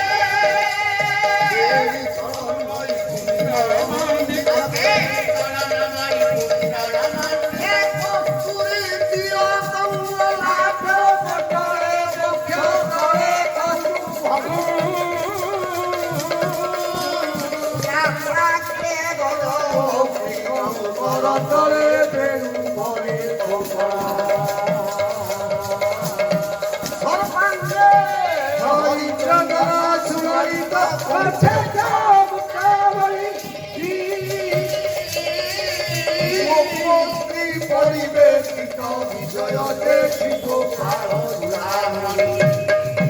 আরে ফেরি চরণ মরি কুণ্ডল মন্ডিত ফেরি চরণ মরি কুণ্ডল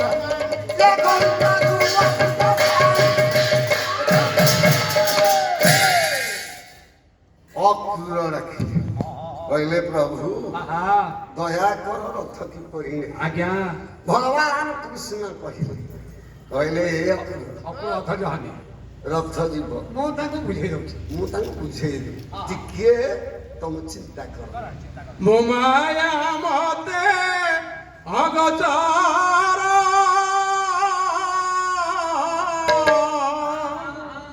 କାହୁ ଜାଣିବେ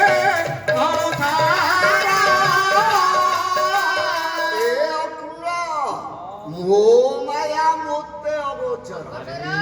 ନାରୀ ମୋହିନୀ ବିଷ୍ଣୁ ମାୟା ଜଳେ ଦେଶମେ ଭଗବାନଙ୍କର ଯେଉଁ ମାୟାଟା ବିଷ୍ଣୁ ମାୟାଟା ସମସ୍ତଙ୍କୁ ଲାଗିଛି ପ୍ରଭୁଙ୍କୁ ଲାଗିଛି କହିଲେ ମୋ ମାୟା ମୋତେ ଅଗୋଚର ଜାଣିପାରେ ନା ଏଇ ମାନେ କାହୁନାହିଁ ହେ ରଥୁରୁ ଓହ୍ଲାଇ ପଡ଼ିଲେ କାହ୍ନା ଡାକିଦେଲେ କହିଲେ ବ୍ରଜାଙ୍ଗନା ଆରେ ଗୁଆଳି ଶୁଣ ଉଠି ପଡ଼ିଲେ 16,000 ଗୋଟା ଦେଖେଇଦେଲେ ପ୍ରଭୁ ଅଦ୍ଭୁତ ରୂପ ସେ ବଂଶୀବଦନ ଆଉ ଦେଖେଇଲେନି କି ମୟୂର ଚୂଳ ଦେଖେଇଲେ ଯାହାକୁ ଦେଖିଲେ ଗୋପୀ ବାଟ ଛାଡ଼ିଲା ଗୋଟାଏ ପଦ ଲେଖିଲେ କୋଟି ବ୍ରହ୍ମାଣ୍ଡ ସୁନ୍ଦରୀ କାବ୍ୟରେ କବି ସମ୍ରାଟ ଉପେନ୍ଦ୍ର ଭଞ୍ଜ ସେ ଭଞ୍ଜ ନିଜେ ଲେଖିଛନ୍ତି କହିଲେ 12 ସେବାରେ ମନାଇ ସୀତାରାମ ଆଜ୍ଞା ବୀରବର ପଦ ଉପଇନ୍ଦ୍ରବର ନାମ 12 ସେବାରେ ମନାଇ ସୀତାରାମ ଆଜ୍ଞା ସୀତାରାମଙ୍କୁ ବାରମ୍ବାର ଯିଏ ଦର୍ଶନ କରିଥିଲେ ପ୍ରଭୁଙ୍କୁ ଦର୍ଶନ କରିଥିଲେ ଆମେ ନାମ ନେଉଛେ ସେ ସାକ୍ଷାତ ରୂପରେ ଭଞ୍ଜ ଦେଖିଥିଲେ ତେଣୁ କହିଥିଲେ ତରଣୀ କୂଳର ସାର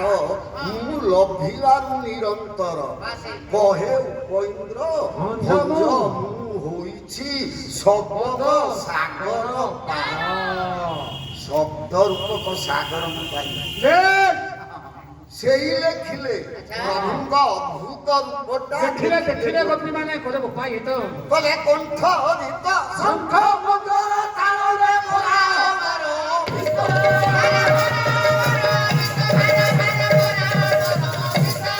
ଆରେ ସେନର କେଶରୀ ବଳି ଧୂଷିତ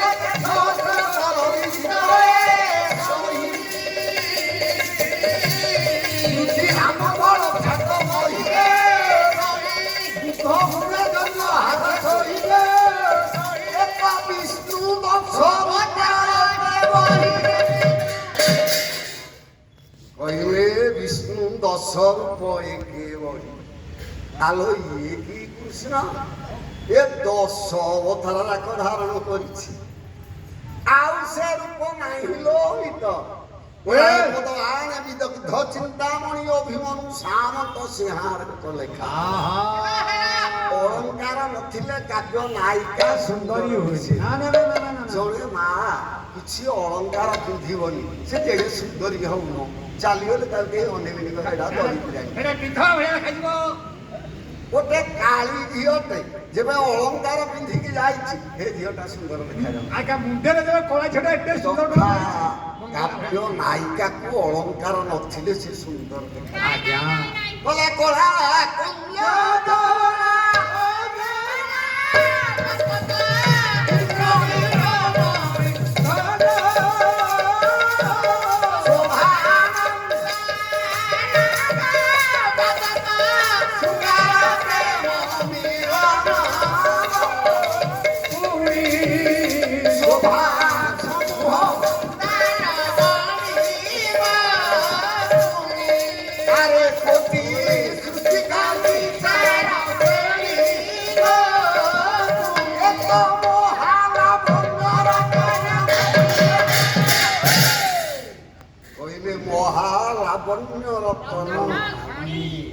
लावण्य की सुंदर खणी तो ये भगवान कृष्ण ठिया माने बेटी गले बुझेले तो से छाड़े से सहजरे छाड़े गोटाए पद भंग कविंदर प्रेम सुधा निधिरु आउछि कृष्ण बुझे कहले कहले तुरे थिले पासे ओछि ए हाथी बोलानी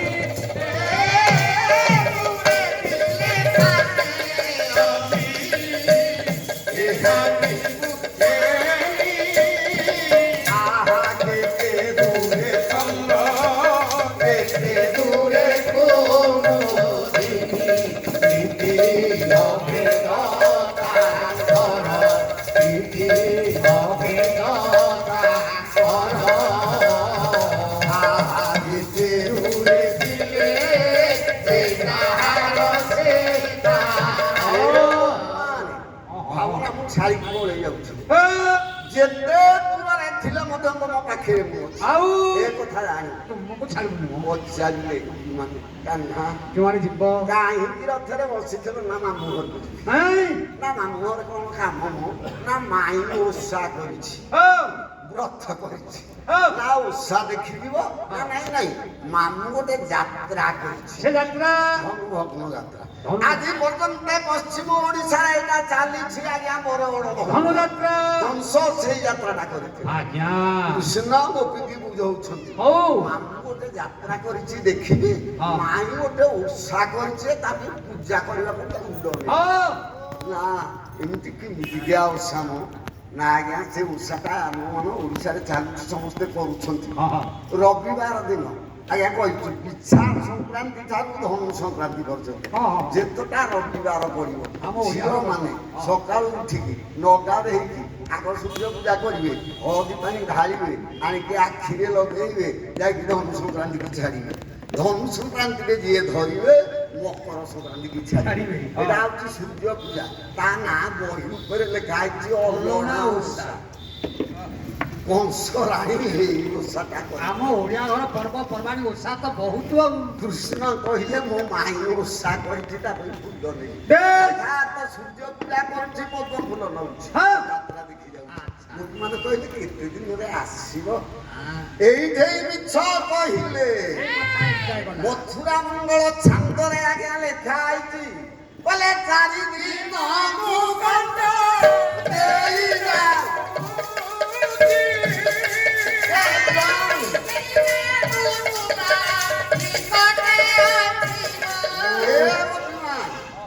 ଚାରି ଦିନରେ ଫେରିବି ଆଚ୍ଛା ମତେ ଛାଡ଼ି ଦିଅ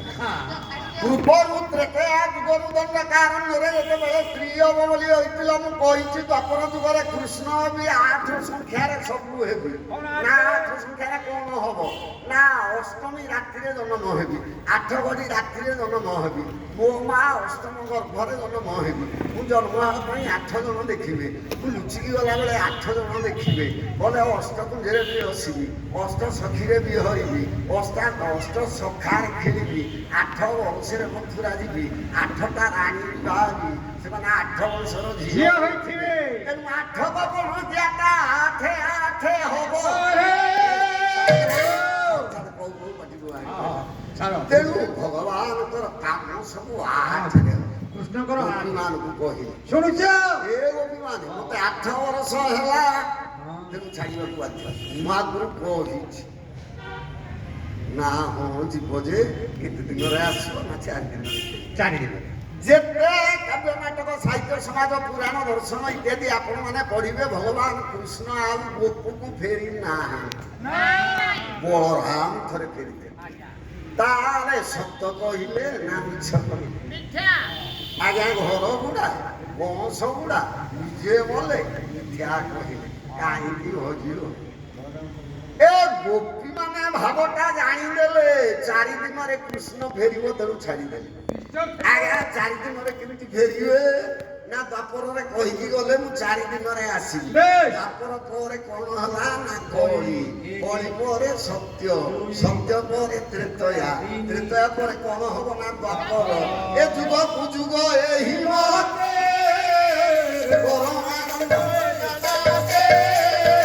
ଏ ଗୋପୀ ମାନେ ମୁଁ 4 ଦିନରେ ଫେରିବି ଅର୍ଥାତ ଫେରେ ଦ୍ୱାପର ଯୁଗ ହବ ମୁଁ ପୁଣି କୃଷ୍ଣ ହୋଇକି ଆସିବି ତମ ମାନେ ସବୁ ଗୋପୀ ହେଇଥିବ ସେଇଠି ଭେଟ ହବ ତେଣୁ ତାଙ୍କ କହିବା କଥା ମିଥ୍ୟା ନୁହେଁ ଆଚ୍ଛା ଗୋପୀ ମାନେ ଜାଣିଲେ ଯେ ଛାଡ଼ିଦେଲେ ମା ଯଶୋଦା ଏ କଥା ବୁଝିଲାନି ବାତ୍ସଲ୍ୟମୟୀ ଯଶୋଦା ଗଣ୍ଠିର ଧନ ନୟନ ପିତୁଳା ହୃଦୟର ହାର ଲଲାଟର ଚନ୍ଦନ ଅନ୍ଧର ଲଉଡ଼ି ଦରିଦ୍ର ପସରା କରିଥିଲା ଯେଉଁ ଯଶୋଦା ସିଏ ବୁଝିଲା କୃଷ୍ଣ 4 ଦିନରେ ଫେରିବ ଯେଉଁ ଦିନକୁ 4 ଦିନ ହସ୍ତରେ ଲବଣୀ ଗୁଡାକ ଧରିଛି କାହ୍ନା କାହ୍ନା ବୋଲି ଡାକୁଛି ଯାହାକୁ ଦେଖୁଛି ତାକୁ ପଚାରୁଛି ଏଇ ଲଳିତା ମୋ କାଞ୍ଚ ମାଳିଆ କଦମ ମୁଳିଆ ପିଠ ଚୁକୁଳିଆ ଜାମୁଡାଳିଆ ମୋ କଳା ମାଣିକ କାଳିଆ ହାତୀକି ଦେଖିଛୁ କିଲୋ ଆଜ୍ଞା ଭାଇଆଣି ଏ ପୁଅ ଯଶୋଦା ଲହୁଣୀ ଧରିକି ଥାଇଁ ଲେଖିଲେ ବସୁ ବାପ ଧନ ବାପ ଧନ ବାପ ଧନ ନୀଳମଣି ପରେ ଲବଣୀ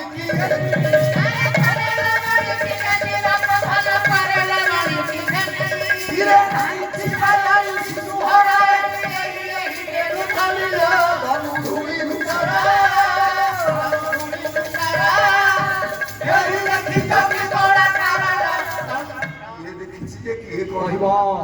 ଏ ପାଗଳି ଯଶୋଦା ନନ୍ଦରାଜା ପଛରୁ ଡାକୁଛନ୍ତି ହଁ। ଭାଇଆଣି ହେଲୁ କି ବୋଲି ପଛେ ପଛେ ଧାଇଁଛନ୍ତି ବୃଦ୍ଧନନ୍ଦ।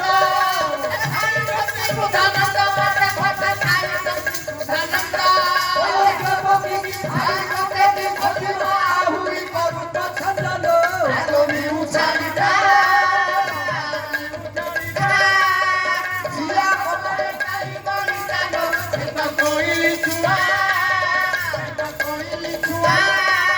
ବଡ଼ ଲାଗିଲେ ଭଜେ କି ଗୁଆଲୋ।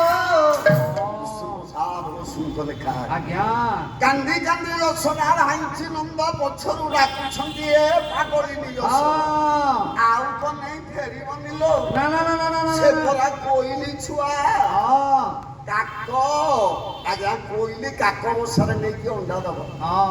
କାକ ତାକୁ ଉଷୁମ କରିକି ଫୁଟେଇବ ଖୁଆଇବ ପିଆଇବ ବଢେଇବ ତାର ଯେତେବେଳେ ପକ୍ଷୀ ଲାଗିବ ଆଉ କାକ ପାଖରେ ରହିବନି ତା ମାକୁ ଖୋଜିକି ପଳେଇବ ସେ କାନ କରି କୁହୁ ସେଇ କରି କହିବ କଥା ଯଶୋଦାକୁ ନନ୍ଦ ବୁଝେଇଲେ ଆଜ୍ଞା କହିଲେ କାହ୍ନୁ ପରା କୋଇଲି ଛୁଆ ବେଶ ପହର ଲାଗିଲେ ଖୋଜିକି କୁଆ ତା ମାକୁ ଖୋଜିକି ପଳେଇଗଲ ତୁ ଆଉ କାହିଁକି କହୁଛୁ ଆଜ୍ଞା ମୋ ବାପା ମାନେ ଗୋଟାଏ କଥା ଭୁଲିଗଲି ମା ଯଶୋଦା ନଦୀ କୂଳରେ ବସିଛି ମୋ କହ୍ନେଇ ନିଶ୍ଚିତ ଆସିବ ବିଶ୍ୱାସ କରିକି ଡାକୁଛୁ ଗୋଟାଏ ପଦ ଗାଇବି ଧୂପା ସଙ୍ଗୀତ ଡେରି ହେଇଯିବ କଥାବସ୍ତୁ ବହୁତ ଅଛି ଲଗଉନି ଯଶୋଦା ଡାକିଲେ ପୁଅ ସାରେ ସାରେ করে সেটাକୁ ଅପେକ୍ଷା କରାହେଇଛି ଅପେକ୍ଷା କର ହଁ ଧୂପା ସଙ୍ଗୀତ କହିଲେ ପୁଅ ଧୂପା ଟିକେ ବଜେଇ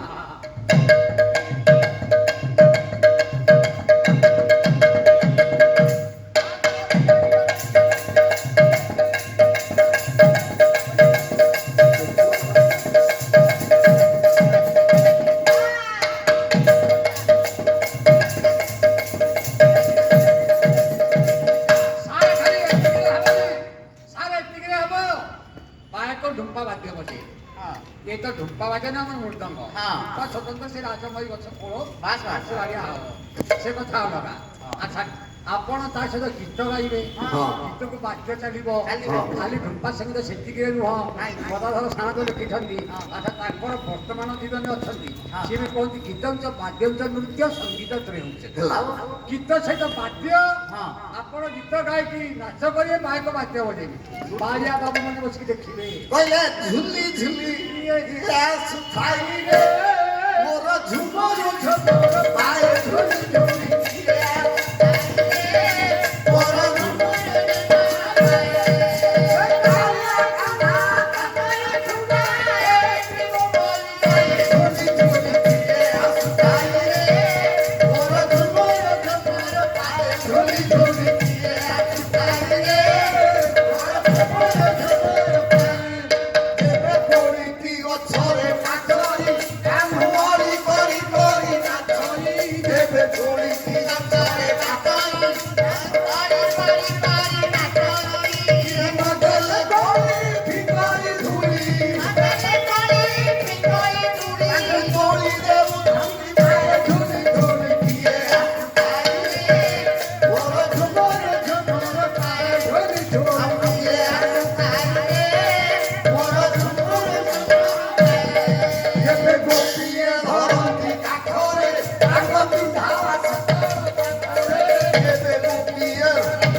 ଖାଲି ସମୟ ଡେରି ହଉଛି ତର ତର ଆଜ୍ଞା ଆଜ୍ଞା ଆଜ୍ଞା ଏ କୃଷ୍ଣ ଯେତେବେଳେ ଚାଲିଗଲେ 16,000 ବିକୁ ଛାଡ଼ିଦେଲେ ହଁ ହଁ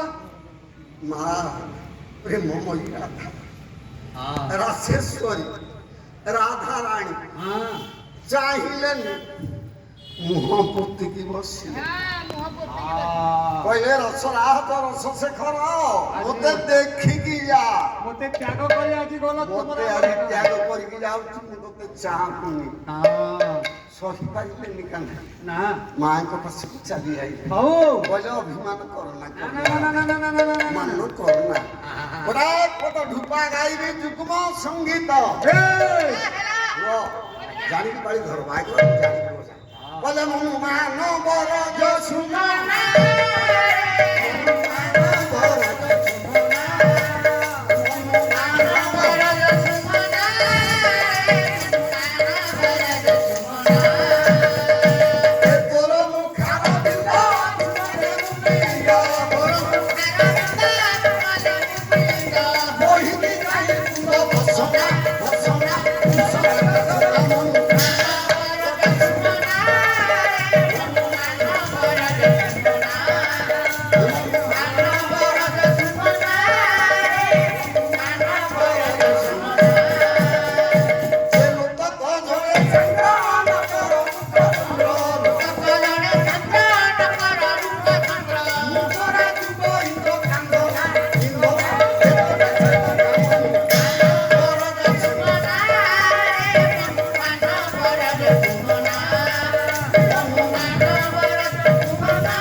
ମା ଯଶୋଦା କାନ୍ଦୁଛି ଆଜ୍ଞା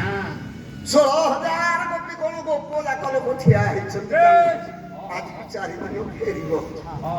କାନ୍ଦି କାନ୍ଦି ଡାକୁଛି ଗଣ କବି ବୈଷ୍ଣବ ପାଣିକ ଲେଖାରେ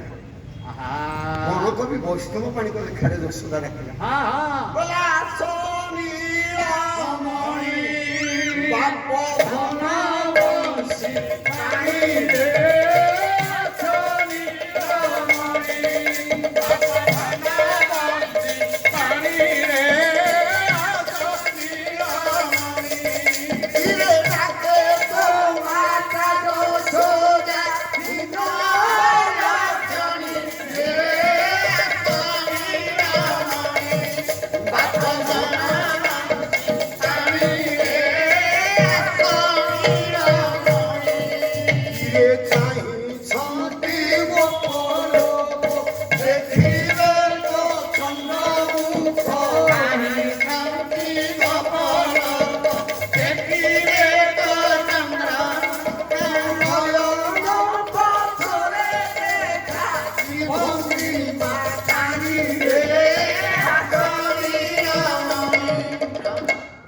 ডাকি ডাকি সন্ধ্যা ହେଲା ସୂର୍ଯ୍ୟ ଅସ୍ତାଚଳକୁ ଗଲେ ମା ଯଶୋଦା କାନ୍ଦି କାନ୍ଦି ଘରକୁ ଫେରିଲେ ପୁଅ ବିହୁନରେ ଆଜ୍ଞା ଏତେ ଭଲ ପାଉଥିଲେ ପ୍ରାଣ ଦେଇକି ରଖିଥିଲେ ଘରେ ଆସିକି ବସିକି କାନ୍ଦିଲେ ମାର୍କଣ୍ଡେୟ ଦାସଙ୍କ ଲେଖା ବହିନା କେଶବ କୋଇଲି ଆଜ୍ଞା ବହୁତ ପ୍ରାଚୀନ ଯଶୋଦା କାନ୍ଦୁଛି କୋଇଲି ପାଖରେ ଆଜ୍ଞା କହିଲା କୋଇଲି ଲୋକେ ଚାବ ଯେ ମଧୁରାକୁ ତଲା କୋଇଲି ଲୋକେ ସାରାରେ ମଧୁରାକୁ ତଲା ଏ କାହା ବୋଲେ ଗୋରା ପୁତ୍ର ଆହୁରି ନଇଲା କୋଇଲି ଆହୁରି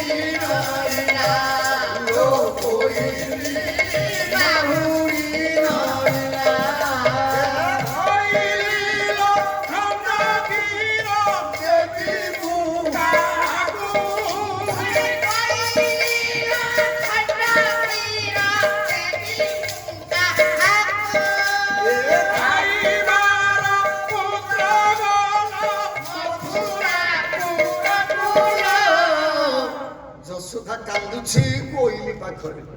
ମୋ ବାପା ମାନେ ଆଜିକାଲି ଶୁଆ ସାଇ ବଗ ବଣି ବସିକି ଆମେ ରଖୁଛେ କଥା କହୁଛେ ସେ ବେଳରେ ବା କୋଇଲି କଥା କହୁଥିବ ଏ ଯଶୋଦାରା ଖାଲି କାନ୍ଦୁନି ଆଜ୍ଞା ମାନେ ପ୍ରଶ୍ନ ପଚାରୁଛି ଗୀତଟାକୁ ଲକ୍ଷ୍ୟ କରୁନ କୋଇଲିଲ କେଶବ ମଥୁରାକୁ ଗଲା କାହା ବୋଲେ ଗଲା ଓଡ଼ିଆ ଶବ୍ଦ ଗୋଟେ ପ୍ରୟୋଗ କଲେ ଗାଉଁଲି ଭାଷା କା ବୋଲିରେ କା ବୁଦ୍ଧିରେ କା ଶିକ୍ଷାରେ ଇଏ କହିଦେଲା ଯେ ଗଲା କଣ କହିଦେଲା ବାଉଲି ନଇଲା କିଏ କହିଲା ତାକୁ କୋଇଲିକି ପଚାରୁଛି ବାବା ମାନେ କୋଇଲି ପାଖରେ କାନ୍ଦିବାଟା ପୁରାଣ ଯୁଗରୁ ଅଛି ମା ସୀତା ଠାକୁରାଣୀ ତ୍ରେତୟା ଯୁଗରେ ଅଶୋକ ବନରେ ବନ୍ଦିନୀ ଥିଲା ବେଳେ କୋଇଲି ପାଖରେ କାନ୍ଦିଥିଲେ ସୀତୟା ସକବନେ କଳା କୋକିଳକୁ ଦେଖି ନୟନେ କଳା ପିତା କହନ୍ତି ଦୁଃଖିତ ମନେ କଳା ପିତା ଥିଲେ କାନ୍ତ କରିଥାନ୍ତେ ଜ୍ଞାନର ନାଥ କଳା ପିତା ବନକୁ ହେଲେ ଆରତ କଳା ପିତା ସୀତା କାନ୍ଦିଥିଲେ ଅଶୋକ ବନରେ କୋଇଲି କି କହିଥିଲେ କୋଇଲି ଲୋ ରାତି ପାଇଥିଲେ ରାଣୀ ହୋଇଥାନ୍ତି ସ୍ୱାମୀ ରାଜା ହୋଇଥାନ୍ତେ ମୋ କପାଳରେ ବିଧାତା ଲେଖିଥିଲା ରାତି ପାଇଲା ମାତ୍ରେ ଭିକାରୁଣୀ ହେଲିଲୋ ଏ କୋଇଲି ତାହେଲେ ସେଠି ସୀତା ନିଜର ହୃଦୟର ଦୁଃଖ ପ୍ରକାଶ କରୁଥିଲେ ସେ ସ୍ଥାନରେ ଯଶୋଦା ଦୁଃଖ ପ୍ରକାଶ କରୁନି ପ୍ରଶ୍ନ ପଚାରୁଛି କାହା ବୋଲେ ଗଲା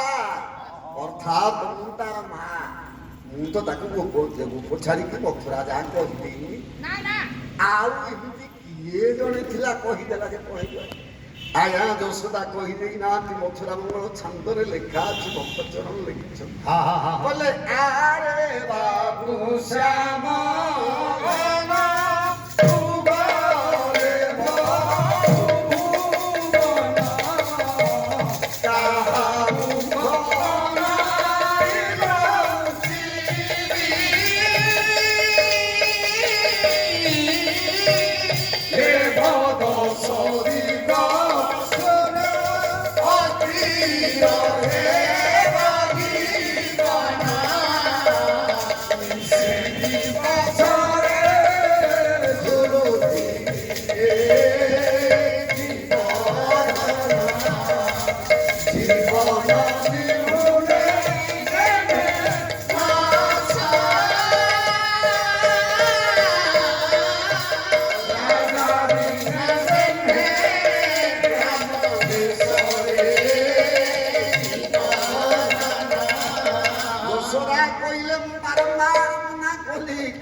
মতে 10 দিন ଅନ୍ଧାର ହବରେ ତାହେଲେ ଆଉ କିଏ କହିଲା ଯେ ଗଲା ନନ୍ଦ ରାଜା କହିଛନ୍ତି ନାଇଁ ମ ଆଜି ଘର ଖୋଜୁଛନ୍ତି ଆଉ କହିଦେଲେ କି କହିଲେ ଘର ମୋର ନମରନ୍ତି ନନ୍ଦ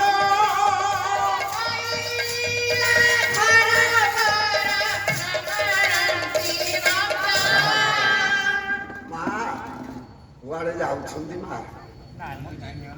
ମା ଯିବେନି ମୋ ମା କୁଆଡେ ଉଠିକି ଚାଲିଗଲ ଭଲ କଥାଟା ଆଗକୁ ଅଛି ଆସିଲେ ଆସିଲେ ଯଶୋଦା କହୁଛି ଆଜି ମଙ୍ଗରାଜା ଘର ଖୋଜୁଛି କହିଲିଲ ଘର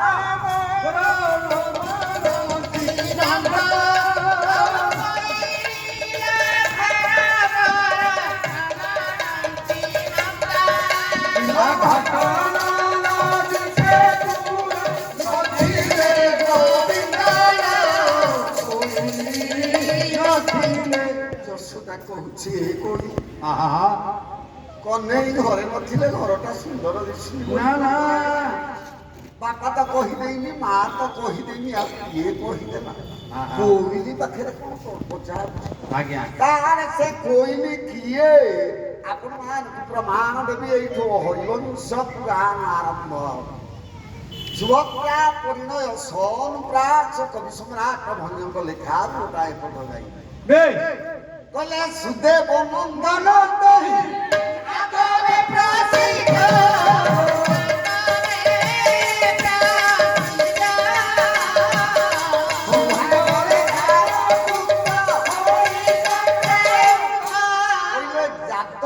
ହରିବଂଶରେ ସୁଦେବ ନାମକ ଯାଦବର ପୁଅ ହେଉଛନ୍ତି ବସୁଦେବ।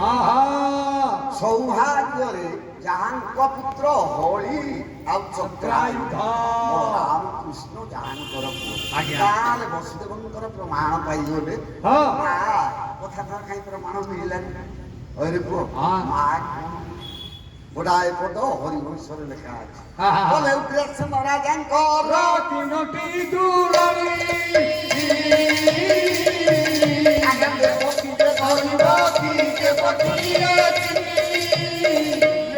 ରାଜାଙ୍କର ତିନୋଟି ଝିଅ ଦୈବକୀ, ଦେବକୀ, ଦେବତୀ। ଦୈବକୀ ବିବାହ ହେଲେ ଦମଘୋଷ ରାଜାଙ୍କୁ ଯାହାଙ୍କର ପୁଅ ହେବ ଶିଶୁପାଳ। ଦେବକୀ ବିବାହ କରିବେ ବସୁଦେବଙ୍କୁ ଯାହାଙ୍କର ପୁଅ କୃଷ୍ଣ ବଳରାମ। ଆଉ ଦେବତୀ ବୋଲି ଯେଉଁ ସାନ ଝିଅ ଆଜ୍ଞା ଦେବତୀ କୁନ୍ତ ଭୋଜ ରାଜା ଘେନି ଗଲେ।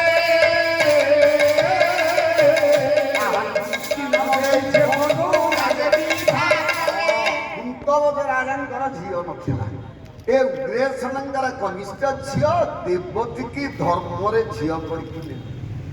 ଆଜ୍ଞା ଲେଖା ହେଇଛି ଆମର ନୃସିଂହ ପୁରାଣରେ କାହିଁକି ଧର୍ମରେ ଝିଅ କରନ୍ତି ନା ଏକ କନ୍ୟା ଦାନ କଲେ ରତନ ବେଦୀରେ ରତନ ବେଦୀରେ ଗୋଟିଏ କନ୍ୟା ଇଏ ରତ୍ନ ବେଦୀରେ ଦାନ କରିଦବ ଗୋଟିଏ ଅଶ୍ୱମେଧ ଯଜ୍ଞର ପୁଣ୍ୟ ଫଳ ପାଇବ। କୁନ୍ତ ଭୋଜ ରାଜା ଏ ସାନ ଝିଅ ଦେବତୀ କି ଧର୍ମରେ ଝିଅ କରିକି ନେଇଗଲେ। ତାଙ୍କ ନାଁ କୁନ୍ତ ଭୋଜ ବୋଲି ଝିଅ ନାଁ ଦେଲେ କୁନ୍ତି। ପଣ୍ଡୁ ରାଜେ ବିଭାଗ। ତେଣୁ ପଞ୍ଚପାଣ୍ଡବ ଶିଶୁପାଳ କୃଷ୍ଣ ବଳରାମ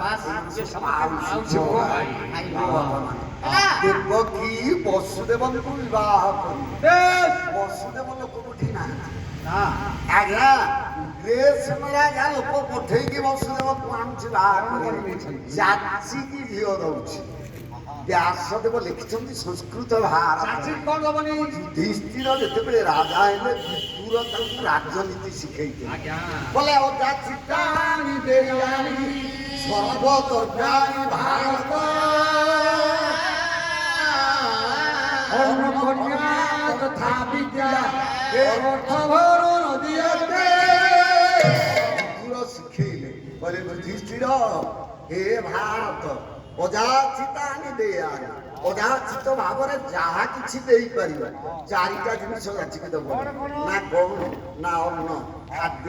ଖାଇବାକୁ ଯାଚିକି ଦବନି। ଲୋକର ଭୋକ ନଥିବ ଯେବେ ଯାଚିକି ଦବ ଖୋଲିଲେ ଉଠେଇ ଦବ। କନ୍ୟା ଝିଅ ଯାଚିକି ଦବନି। କହିବନି ଇଞ୍ଜିନିୟର ଚାକିରି କରିଛି ତାକୁ 5 ଏକର ଜମି ବିକ୍ରି କରିଦେବ ସେ ତାକୁ ଚୁଆଇଁ କରିକି ମଧ୍ୟ ସିଏ ଝିଅ ଯଦି ବିବାହ ହେଲା ଥରେ ସିନା ଜମି ବିକ୍ରି କରିକି ଦେଲ ତୀର୍ଥ ପର୍ବ ପୂର୍ଣ୍ଣିମାକୁ ଆଉ ଜମି ବିକ୍ରି କରିକି ଦବ। ଏ ଶୁଖିଲା ମୁଢି ଭେଣ୍ଡି ଜମି ପରିବା ଦବ। ସିଏ କହିବ ଏରାକ ଗାଈ ଗୋରୁକୁ ଯୋଗ୍ୟ ଏଇଟା ବନ୍ଧୁକୁ ଯୋଗ୍ୟ ନୁହଁ। ତେଣୁ ବାପା ମାନେ କନ୍ୟା ଯାଚିକି ଦବ। ବିଦ୍ୟା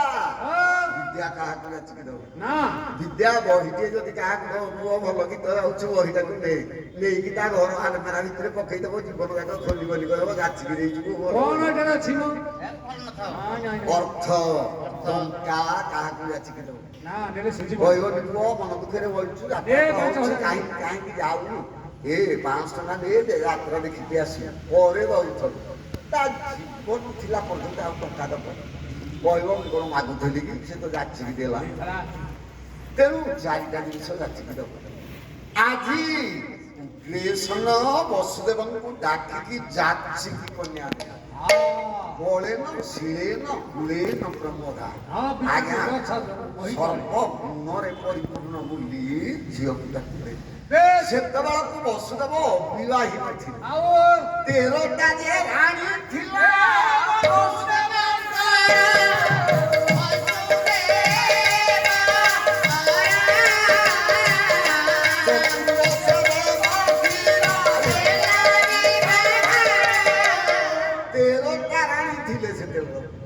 ଜ୍ୟେଷ୍ଠ ରାଣୀ ଥିଲା ରୋହିଣୀ। ଏ କନିଷ୍ଠ ହେଲା ଦେବକୀ। ଦେବକୀ ସହିତ ବସୁଦେବର ବିବାହ କାମ ଚାଲିଛି। ଏ ପ୍ରତାପୀ କଂସ ତ୍ରିପୁର ବିଜୟୀ ସେତିକି ବେଳେ ଆସିକି ପହଞ୍ଚି ଭଉଣୀଟା ବିବାହ ହଉଛି ଭାଇ ଜାଣିନି ବାପା ଏଭଳିଆ କାମଟା କରିଛନ୍ତି ତା ଭାଇ ନ ରାଗିବ କହିଲା ଆସିଗଲା କଂସ ଦେଖିଦେଲା କହିଲା ବାପା ଏସବୁ କଣ ଚାଲିଛି ନା ବିବାହର ନା କାହାର ନା ମୋ ଝିଅର କାହା ସାଥିରେ ନା ବସୁଦେବ ସାଥିରେ କହିଲା ହେଲା ପ୍ରବନ୍ଧ କହୁଛନ୍ତି କହିଲେ ଏହା ଲାଗି ଆମ ବଂଶ ପ୍ରକାଶିବ ବଂଶ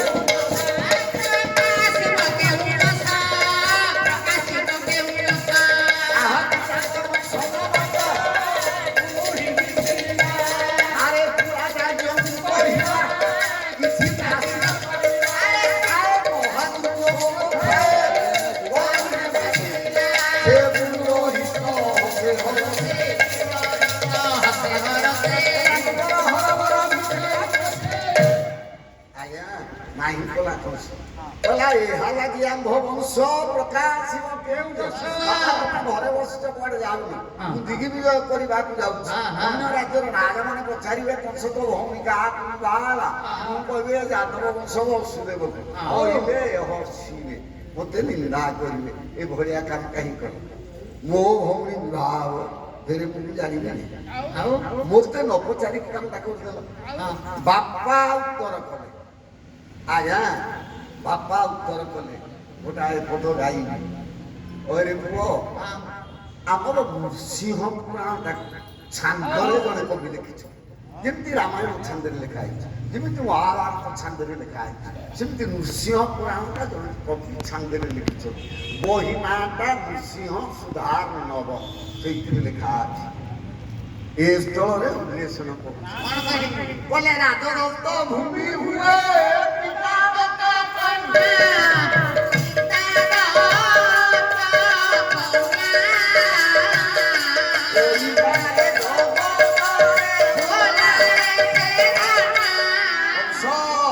রাজদত্ত ভূমি রাজা যেবে ইচ্ছা কলেনি কইবে এই খণ্ডক তোর আর কোর্ট কচুরি ন বেশি দরকার এটা তা কথা বাপা যেবে ইচ্ছা করিব ঝিও তা ইচ্ছা যা দেই পাইব কন্যা দান করি নেইকি যা বিবাহ দরকার রাজদত্ত ভূমি পিতা কন্যা তেনু পুরে ମୋ ବାପା କାମ କରିଛି ତୋ ଭାଇ କାମ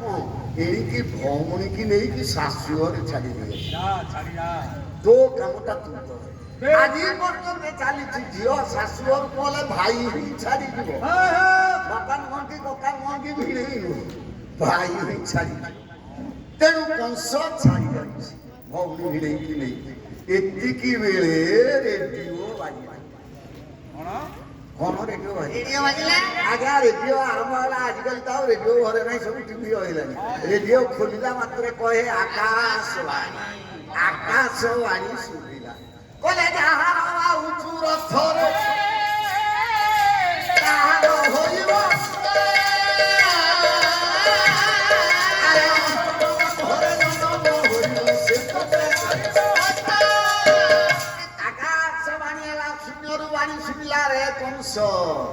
ଯେଉଁ ଭଉଣୀ କି ଏତେ ଆଦରରେ ଶାଶୁ ଘରକୁ ଛାଡି ନଉଛି ତାର 8ଟା ପୁଅ ଜନ୍ମ ହେବେ ଅଷ୍ଟମ ଗର୍ଭରେ ଯେଉଁ ପୁଅ ଜନ୍ମ ହବ ତୋତେ ମାରିବ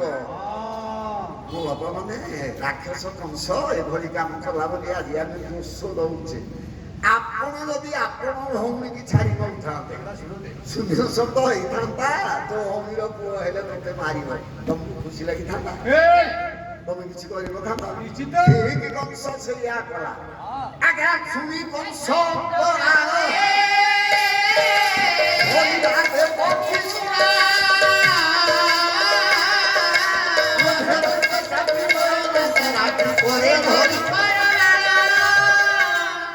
ଆଜ୍ଞା ଆଉ ରଥ ବାହିଲା କି ସଙ୍ଗେ ସଙ୍ଗେ ରଥକୁ ଠିଆ କରିଦେଲା କୋଠିରେ ଥିବା ତରବାରୀଟା ଟାଣିକି ବାହାର କଲା ଦେବକୀ ମସ୍ତକର କେଶକୁ ଧଇଲା କହିଲା ତୁ ମୋ ଭଉଣୀ ତୁ ପୁଅ ଜନ୍ମ କରିବୁ ସିଏ ପରେ ମତେ ମାରିବ ଆଜ୍ଞା ମଲା କଥା ଶୁଣିଲେ କାହାକୁ ଭଲ ଲାଗେ ଗାୟକ ଶିରୋମଣି ନିରଞ୍ଜନ କର ଲେଖିଛନ୍ତି କହିଲା ହରି ପୁଅ କହିଲା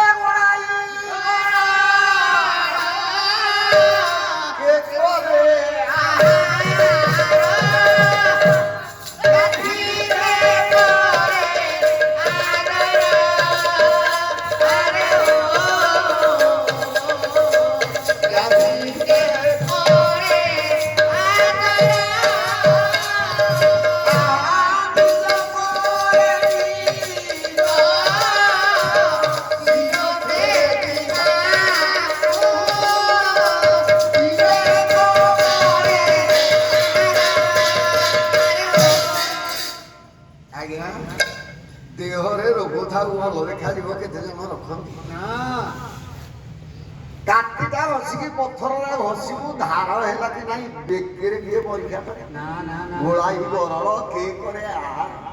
গরল বিষটা কিন্তু লাগুଛି ଦେଖିଆ ଖାଇବା ଖୁସିରେ ଖାଏ ମରିବା କଥା ଯେତେବେଳେ କଂସ ଶୁଣିଲା ଆଉ ଆନନ୍ଦର ସୀମା କେଉଁଠି ରହିବ ସଙ୍ଗେ ସଙ୍ଗେ ଭଉଣୀକି ମାରିବାକୁ ଚେଷ୍ଟା କଲା ହଉ କହିଲା ଏଇଟା ବଞ୍ଚିଥିଲେ ସିନା କଣ କରିବ ଭାଗବତରେ ଲେଖା ଅଛି କହିଲା ମୁଁ ମାରିଲେ ଆଉ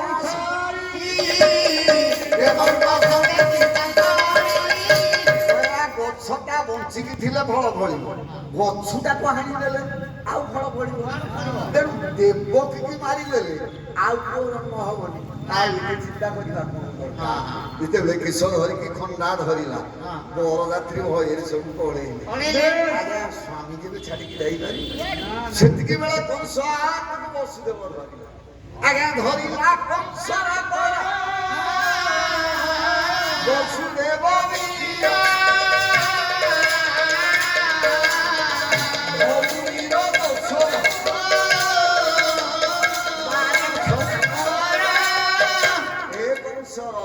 তো ভৌনি তোতে মারিবনি তা পুয়ে তোতে মারিবে ক্ষমা দে ভৌনি কি ক্ষমা দে নন্দ কিশোর বড় পল্লী কবি আজ্ঞা লেখিଛନ୍ତି এই বইরা শর্মিষ্ঠা বলে ক্ষমা দেলে ঝিও ক্ষমা তো মিলো এই ক্ষমার মন্দিরে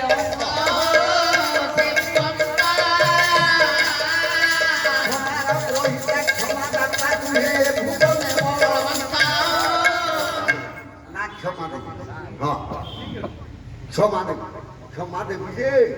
তা পুয়ে মতে মারিবে না সে যেহেতু তা পুয় যত্ন করিব তো হাতের বেশি তু মারিব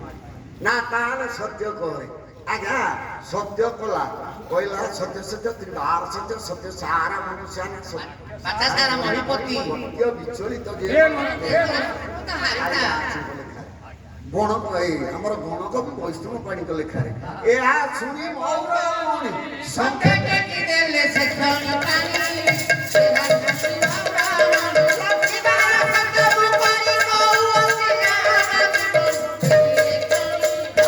କହିଲା ବାର ସତ୍ୟ କଲି ସବୁ ଯାକ ପୁଅ ତୋ ହାତରେ ଦେବି ନା ତାହେଲେ ତୋ ଘରକୁ ଆଉ କାହିଁକି ମୋ ଘରକୁ ଚାଲ ନେଇକି ବନ୍ଦିଶାଳାରେ ରଖେଇଲା ଭଉଣୀ ମିଳେଇ ବନ୍ଦିଶାଳାରେ ରହିଲେ ଭଉଣୀ ପାଇଁ ଜଣେ ଅଙ୍ଗ ରଖି ରଖିଲା ଅର୍ଥାତ୍ ସେ ଯାହା ଇଚ୍ଛା କରିବ ତାକୁ ଆଣିକି ତା ପାଖରେ ଗୋଟେ ରାକ୍ଷସୀ ବକାସୁରର ଭଉଣୀ ସେ ବକି ରାକ୍ଷସୀ ଦେବକୀର ସେବକୀ ହୋଇଲା ସେ ପୁରାଣ ଲେଖା ହେଇଛି ବକାସୁରର ଭଉଣୀ ବକି ରାକ୍ଷସୀ ଯିଏ ପୁତ ନା ହବ ସେଇ ରହିଲା ଦେବକୀର ଜନ୍ମାଳୟ ପ୍ରଥମ ପୁଅ ଜନ୍ମ ହେଲା ଜନ୍ମ ହେଲା ମାତ୍ରେ କୁଆ କୁଆ କାନ୍ଦିଲା ଏ ତ ଚାବି ପକେଇକି ରଖିଛି କିଏ ବକା ବକି ରାକ୍ଷସୀ ଚାବି ଖୋଲିଦେଲା କଂସକୁ ଡାକିକି ଆଣିକି ଦେଖେଇଦେଲା କହିଲା ଏଇ ଜନ୍ମ ହେଇଛି ପୁଅଟାକୁ ବସୁଦେବ ଆଉ ସମ୍ଭାଳିଲାନି ମା କୋଳରୁ ଭିଡ଼ି ଆଣିକି ଭାଇ କଂସ ହାତରେ ଦେଇଦେଲା ଗଲା ସତ୍ୟ କରିଛି ପୁଅ କଂସ ଆଜ୍ଞା ମାରିଲାନି ତର ଭଉତୁ ମୁଁ ବେଗ ବେଗ ଚାଲିଲା କଂସ ହାତରେ ପୁଅଟାକୁ ଦେଇଦେଲା ଭାଗବତରେ ଲେଖା ହେଇଛି ପୁତ୍ର ଉପରେ ପଡୁ ଆଖି ମାନସ ରହିଗଲା ପୁଅଟା ହାତ ଗୋଡ଼ ହଲଉଛି କୁଆଁ କୁଆଁ କାନ୍ଦୁଛି ଦିବ୍ୟ ସୁନ୍ଦର ତେଜ ଦେଖିକି ତା ଆଖି ଲାଖିଗଲା କହିଲା ଆଖି ମାରିବି କହିଲା ଏତବୁ ହଇ ମୋ ବହି ସୋଦର କହିଲା ଏ ମୋ ଶତ୍ରୁ ନୁହଁ ଇଏ ମୋ ଭଣଜା ମୋ ଭଉଣୀଠୁ ଜନ୍ମ ହେଇଛି ଏଇଟା ବଞ୍ଚିକି ଥିଲେ ମୁଁ ମଲା ପରେ ମୋତେ ପିଣ୍ଡ ଦବ ଆଉ ପାଣି ଦବ ଗୋଟିଏ ଲୋକ ମଲେ ଆଗ ପାଣି କିଏ ଦିଏ ଭଣଜା କି ନାହିଁ ଆଜ୍ଞା ଭଣଜାକୁ ଆଗ ଦରକାର ଆଜି କଂସର ସେଇ ଭାବନା ଆସିଲା କଲାଟା ବଞ୍ଚିକି ଥିଲେ ମୋତେ ପାଣି ଦବ ଆଉ ପିଣ୍ଡ ଦବ ସେ ବ୍ରହ୍ମ ପୁରାଣ କଥା କହୁନି ଆଜ୍ଞା ମୋ ପ୍ରତିନିଧି 9 ଜଣ ହୁଅନ୍ତି ରକ୍ତଜ ଘାତଜ ଭକ୍ତିଜ ପୁତ୍ରୀଜ ଜ୍ଞାତିଜ ପୁତ୍ରଜ ଦତ୍ତଜ ପ୍ରାପ୍ତ କ୍ଷେତ୍ର 9 ଜଣ ତେଣୁ ଇଏ ଭଣଜା ଭଉଣୀର ପୁଅ ତେଣୁ ବସୁଦେବକୁ ଫେରେଇଦେଲେ କହିଲା ଅଷ୍ଟମଙ୍ଗଳ ଭଗବତାକୁ ମାରି ଏ ପୁଅ ନେଇଯା ପୁଅଟାକୁ ଆଣିକି ଦେବକୀ କୂଳରେ ଇଏ ଥୋଇଦେଲା କହିଲା ଦେବକୀଲୋ ରାକ୍ଷସ ବୋଲି କିଏ କହୁଥିଲା ତୋ ଭାଇ କିଡ଼େ ଦୟାଳୁ କିଡ଼େ ବିବେକୀ 7ଟା ପୁଅ ମାରିବ ଗୋଟେ ପୁଅ ବଞ୍ଚେଇବ ଏ 7ଟା ପୁଅ ବଞ୍ଚେଇବ, ଗୋଟେ ପୁଅ ମାରିବ, ଗୋଟେ ମଲେ ମରୁ, 7ଟା ତ ବଞ୍ଚିବେ। ଦେବକୀ ବଡ ଆନନ୍ଦ ହେଇଗଲା। କହିଲେ ଆଜ୍ଞା ତ୍ରିନାଥ ମେଳାରେ କହିଲେ ଅନ୍ଧ କି ପାଇଲା ନୟନ ଦରିଦ୍ର ସେଇଭଳି ହେଇଗଲା। ଦେବଋଷି ନାରଦ ଆସିକି ପହଞ୍ଚିଗଲେ। କହିଲେ କଂସ ତୋ ଭଉଣୀର ପୁଅ ଜନ୍ମ ହେଲାଣି ନା ଗୋଟେ, ନା ମାରିଛୁ କି ଛାଡ଼ିଛୁ, ନା ଛାଡ଼ି ଦେଇଛି, ନା ଛାଡ଼ିଦେଲୁ କାହିଁକି, ନା ଅଷ୍ଟମ ଗର୍ଭ ପୁଅକୁ ମାରିବି, ନା ରେ ଏଇଟା କେତେ ସଂଖ୍ୟା, ନା ଏଇଟା ପ୍ରଥମ, ନା ଦେବତା ମାନେ ଯଦି ଶେଷଟାକୁ 1 ଗଣିବେ ଏଇଟା କେତେ ହବ, ନା ଅଷ୍ଟମ, ନା ଆଉ ଛାଡ଼ୁଛୁ ସବୁ ଆସିବା ମାନେ ସମସ୍ତଙ୍କୁ ମାର ଛାଡ଼ି ଦେଇଥିଲା ଆସିକି ମାଇଲା 6ଟା ପୁଅକୁ ମାର। ହଁ ଆଜ୍ଞା ଛାଡ଼ି ଦଉଛି ହରିଜନ କାହିଁ ଆଜ୍ଞା ସପ୍ତମେ ଦେବ ଶଙ୍କର୍ଷଣ, ଅଷ୍ଟମେ ମଦନ, ସପ୍ତମ ଗର୍ଭରେ ଶଙ୍କର୍ଷଣ ରହିଲେ ବଳରାମ। ଏ କାରଣେ ଭଗବାନ କୃଷ୍ଣ କାଳିକାଙ୍କୁ ଡାକିଲେ, ଶକ୍ତିଙ୍କୁ ଡାକିଲେ। 10ଟା ଯାକ ଅବତାରରେ 10 ମହାବିଦ୍ୟା ସାହାଯ୍ୟ କରିବାକୁ ଆସିଛନ୍ତି। ତୁ କାଳିକା ଦେବୀ ଶ୍ରୀରାମ ତାରା 10 ବିଦ୍ୟା ତାହେଲେ କାଳିକାଙ୍କୁ ଡାକିଲେ। କହିଲେ ମୁଁ ମର୍ଦ୍ଦରେ ଜନ୍ମ ହେବି, ଟିକେ ସାହାଯ୍ୟ କର। ନା କଣ, ନା ମୋ ମା ଗର୍ଭରେ ଗୋଟେ 7 ମାସ ପୁଅ ଅଛି, ତାକୁ ନେଇଯା, ମୁଁ ଯାଇକି ରହିବି, କଂସ ଜାଣିପାରିବ। ନା ନେଇଯିବି ଯେ ରଖିବି କେଉଁଠି, ନା ମୋ ମା ରୋହିଣୀ ଭୟରେ ଯାଇକି ଗୋପରେ ଅଛି, ତାରି ଗର୍ଭରେ ଥୋଇବି। ସେଇ ଯୋଉ ଦେବକୀକି ବାନ୍ଧିକି ରଖିଲା, 13ଟା ଯାକ ରାଣୀ ଭୟ କରି ବାହାରକୁ ପଳେଇଲେ। ରୋହିଣୀ ଯାଇକି ନନ୍ଦରାଜା ମୈତ୍ର କରାଧିରେ ରହିଲା। କହିଲେ ତାରି ଗର୍ଭରେ ରଖିବି। ଏ ବଳରାମକୁ ନେଇକି ରୋହିଣୀ ଗର୍ଭରେ ରଖେଇବି। ଦେବକୀ ଗର୍ଭ ଖାଲି ରହିଲା, କୃଷ୍ଣ ରହିବେ। କାଳିକା ପଚାରିଲେ ମୁଁ, ନା ତମେ ଯଶୋଦା ଗର୍ଭରେ ରହିବ, ନା ମୁଁ ରହିବିନି। ନା କାହିଁକି, ନା ଦେବକୀ ଗର୍ଭରେ ରହିବି। ନା କାରଣ, ନା ତମ ଜନ୍ମ ହେଲା ମାତ୍ରେ ବାଳମୁକୁନ୍ଦ ରୂପ ଦେଖିବି। ନା ସେଠି ଜନ୍ମ ହେଲେ ବି ଦେଖିବ, ମୁଁ ଯିବି ସେ ସ୍ଥାନକୁ। ନା ତୁମେ ଗଲା ବେଳକୁ ମୁଁ କେତେ କାହାକୁ ଦେଖି ସାରିଥିଲି। ନା ନାଇଁ ତମେ ଦେଖିପାରିବନି, ତମ ଆଖି ଖୋଲିବନି, ପାଟି ଫିଟିବନି, ହାତ ଗୋଡ଼ ହଲିବନି। କହିଲେ ଜନ୍ମ ହେଇଥିବ କିଛି ହବନି, ମୁଁ ଗଲେ ଛୁଇଁଲେ ତମେ ଯାଇକି ମତେ ଦେଖିବ। ନା ଠିକ ହେଲା। ଯଶୋଦା ଗର୍ଭରେ ରହିଲେ ଅମ୍ବିକା, ଦେବକୀ ଗର୍ଭରେ ରହିଲେ କୃଷ୍ଣ, ରୋହିଣୀ ଗର୍ଭରେ ରହିଲେ ବଳରାମ। ଶ୍ରାବଣ ମାସ ପୂର୍ଣ୍ଣିମା ରାତି ପାଇଲେ ହବ, ଚତୁର୍ଦଶୀ ରାତିରେ ଆଜ୍ଞା ବଳରାମ ଜନ୍ମ ହେଲେ। ବଳରାମ ଜନ୍ମ ହେଲେ ଯେ ଘର ଭିତରେ ନୁହେଁ ଆଜ୍ଞା, ଗୋଟେ ଫୁଲ ବଗିଚାରେ ଉଦ୍ୟାନରେ ରୋହିଣୀ ଏକାନ୍ତରେ ରହିଥିଲା। ତାକୁ କେହି ଦେଖିବେ କେମିତି, ସାହାଯ୍ୟ କରିବାକୁ କେହି ନଥିଲେ। ପାଖରେ ଫୁଲ ବଗିଚାଟା ଥିଲା, ଫୁଲ ଗଛକୁ ଆଶ୍ରୟ କରିକି ପୁଅ ଜନ୍ମ ହେଲା। ଏ କାଳରେ ନାରଦ ଯାଇକି ପ୍ରଳମ୍ବାସୁରକୁ କହିଲେ ତୋ ଶତ୍ରୁ ଜନ୍ମ ହେଇଛି। ନା କେଉଁଠି, ନା ଗୋପପୁରରେ। ଏ ପ୍ରଳମ୍ବାସୁର ରଥରେ ଗଲା ଯେ ବଳରାମ ଜନ୍ମ ହେଇଛନ୍ତି, ମା ଅଚ୍ୟୁତାରେ ପଡିଛି, ପୁଅଟାକୁ ଧରିକି ପଳେଇ ଆସିଲା। କହିଲା ମାରିଦେବି। ମାରିଦେବି ଯେତେବେଳେ ଦେବତା ମାନେ ପବନକୁ ଡାକିଲେ, କହିଲେ ତମକୁ କେହି ଦେଖିପାରନ୍ତିନି, ରାକ୍ଷସ ହାତରୁ ପୁଅଟାକୁ ଛଡେଇକି ଆଣନ୍ତି। 49 ପବନ ବହିଲା, ବଳରାମ ଉଡ଼ିଗଲେ ଯେ ଅନ୍ୟ ଠିକି ଗଲେନି। ଗାଈ ଗୁହାଳରେ ରୋହିଣୀ ନାମକ ଗାଈ ଆଗରେ ଥୋଇ ଦେଇକି ଗଲେ। ଏ ଗାଈ ପୁଅଟାକୁ ଚାଟୁଛି। ସକାଳେ ରାତି ପାଇଲା ବେଳକୁ ଗୋପାଳ ଦୌଡ଼ିବାକୁ ଗଲା ବେଳକୁ ଗାଈ ପୁଅ ଚାଟୁଛି। ନନ୍ଦରାଜାକୁ ଡାକି କାହିଁକି ଡାକ, ତମ ଗାଈ ପୁଅ ଜନ୍ମ କରିଛି। ନନ୍ଦରାଜା ବଡ ଖୁସି ହେଲେ, କହିଲେ ମୋର ତ ପୁଅ ଝିଅ ନଥିଲେ, ମୋ ଗାଈ ଗର୍ଭରୁ ପୁଅ ଜନ୍ମ ହେଲା, ଯାହା ମନ୍ଦିରା ବାଛୁଲି ନା ଦେଲି ବଳଦ। ତେଣୁ ସେଇ ଦିନ ଠାରୁ ଗାଈ ବଳଦଙ୍କ ପୂଜା ହେଲା। ପିଠା କରୁଛ ନା ନା ଦେଲା ବଳଦ। ଗାଗରବ ଋଷି ଆସିଲେ, କହିଲେ ଆରେ 21 ଦିନ ହେଲା ପୁଅ ନାଁ କଣ ଦେଇଛୁ? ନା ବଳଦ। ନା ଗୋଟେ ମଣିଷ ପିଲା ନା ବଳଦ ଦେଇଛୁ? ନା ମୁଁ ଖୁସିରେ ଦେଇଛି। ମୋ ନାଁଟା ରଖିକି ତମ ନାଁ ଦିଅ। ନା ମୁଁ ରଖିକି ଦେବି ଯେ ଆକାର ଉକାର ମାତ୍ରା ଦୋକାନି ଦେବି। ନା କଣ ଦବ? ଆଜ୍ଞା ବଳ ରହିଲା ଭ ତଳେ ଗୋଟେ କହିଲେ ବଳ ଭଦ୍ର। ନା ବଳବତ ଅଛି। ଦେବକୀ ଗର୍ଭରେ କୃଷ୍ଣ ଅଛି। ଭାଦ୍ରବ ମାସ ଅଷ୍ଟମୀ ତିଥି 8 ଘଡ଼ି ରାତି। ସେତେବେଳେ ଘଡ଼ି ଚଳୁଥିଲା, ଦିନ 16 ଘଡ଼ି ରାତି 16 ଘଡ଼ି। ତେଣୁ 8 ଘଡ଼ି ମାନେ ଅଧା ରାତି। ଆଜିକାଲି ଘଣ୍ଟାରେ 12ଟା। ପୁଅ ଜନ୍ମ ହେଲେ ଆଗ କିଏ ଦେଖିବ? କୃଷ୍ଣ ଜନ୍ମ ହେଇଛି, ଦେବକୀ ଅଚେତା ହେଇଛି, ବସୁଦେବ ପଛରେ ଅଛି। ଆଗ କିଏ ଦେଖିଲା? ଭାଗବତରେ 10ମ ସ୍କନ୍ଧରେ ଲେଖା ହେଇଛି। କିଏ ଦେଖିଲେ? ଆଗ କିଏ ଦେଖିଲେ? କହିଲେ ଆକାଶ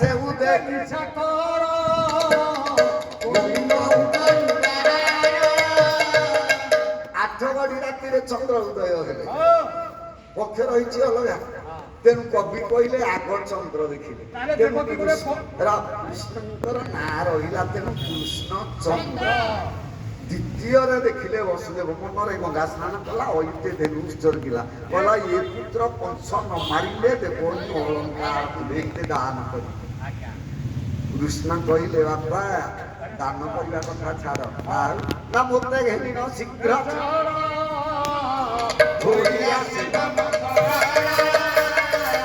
ତାକୁ ଆଣିବ ମୋତେ ଏ କଥା ବାପା ମୋତେ ଧରିକି ଶୀଘ୍ର ଚାଲ ନା ଏ ପୁଅ ମୋ ହାତ ଗୋଡ ବନ୍ଧା ହେଇଛି ରେ ଆଉ ଧରିବି କେମିତି ଧାଇଁବି କେମିତି ଗୋପକୁ ଯିବି କେମିତି ନା ବାପା ମୁଁ ଏଇଥିଲାଗି କହିଛି ଧରିବାକୁ ନା ରେ ବାପା ମୋ ହାତ ଗୋଡ କାହିଁ ବନ୍ଧା ହେଲା ନା ଏଟା ପୂର୍ବ ଜନ୍ମର ପାପରୁ ତମ ହାତ ଗୋଡ ବନ୍ଧା ହେଇଛି ଶାସ୍ତ୍ର ପ୍ରମାଣ କରିଛି ଯଥା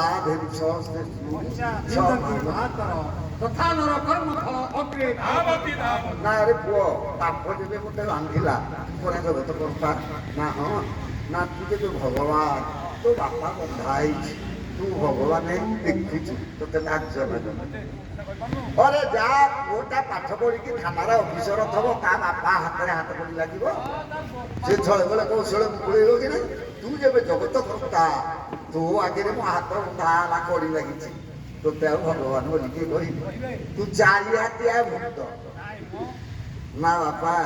ମୋତେ ଅବିଶ୍ୱାସ କର ନା ମୁଁ ହେଇଥିଲା କି ଧର ବୋଲି କହି ଧରିଲେ ଯାଇକି ପାପ ଯିବ କହିଲା ମାତ୍ର ହାତ ଖୋଲିଦେଲା ଶିକୁଳି ଖୋଲିଗଲା ପୁଅକୁ ଧରିଲା ଚାଲିଲା ଚନ୍ଦ୍ର ଦେଖିଥିଲେ ବସୁଦେବ ଦେଖିଲେ ଆଜ୍ଞା ପାଠ ପଢାଇଲା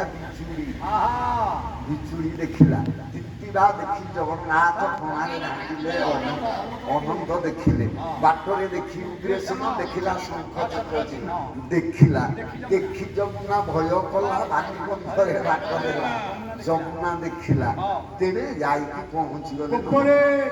ଗୋପପୁରରେ ପହଞ୍ଚିଲା ବେଳକୁ ଅମ୍ବିକା ଜନ୍ମ ହେଇଛନ୍ତି ନିସ୍ତେଜ ହେଇକି ପଡିଛନ୍ତି ଯଶୋଦା ରାଣୀ କୋଇଲି ଦାସିକି କହୁଛି ଗଲା କୋଇଲି ଲୋ ଏଇଟା ମଲା ପିଲା କି ବଞ୍ଚିଲା ନା ମା ବଞ୍ଚିଛି ନା କାହିଁ କାନ୍ଦୁନି ନା ନିଶ୍ୱାସ ଯାଉଛି କାନ୍ଦୁନି ନା ଏଇନେ ବଞ୍ଚିଛି ପଛକୁ ମରିବ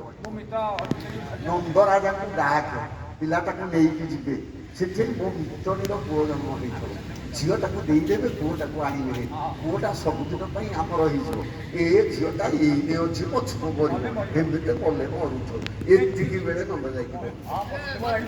ବସୁଦେବ ଯାଇକି ପହଞ୍ଚିବରେ ଆଜ୍ଞା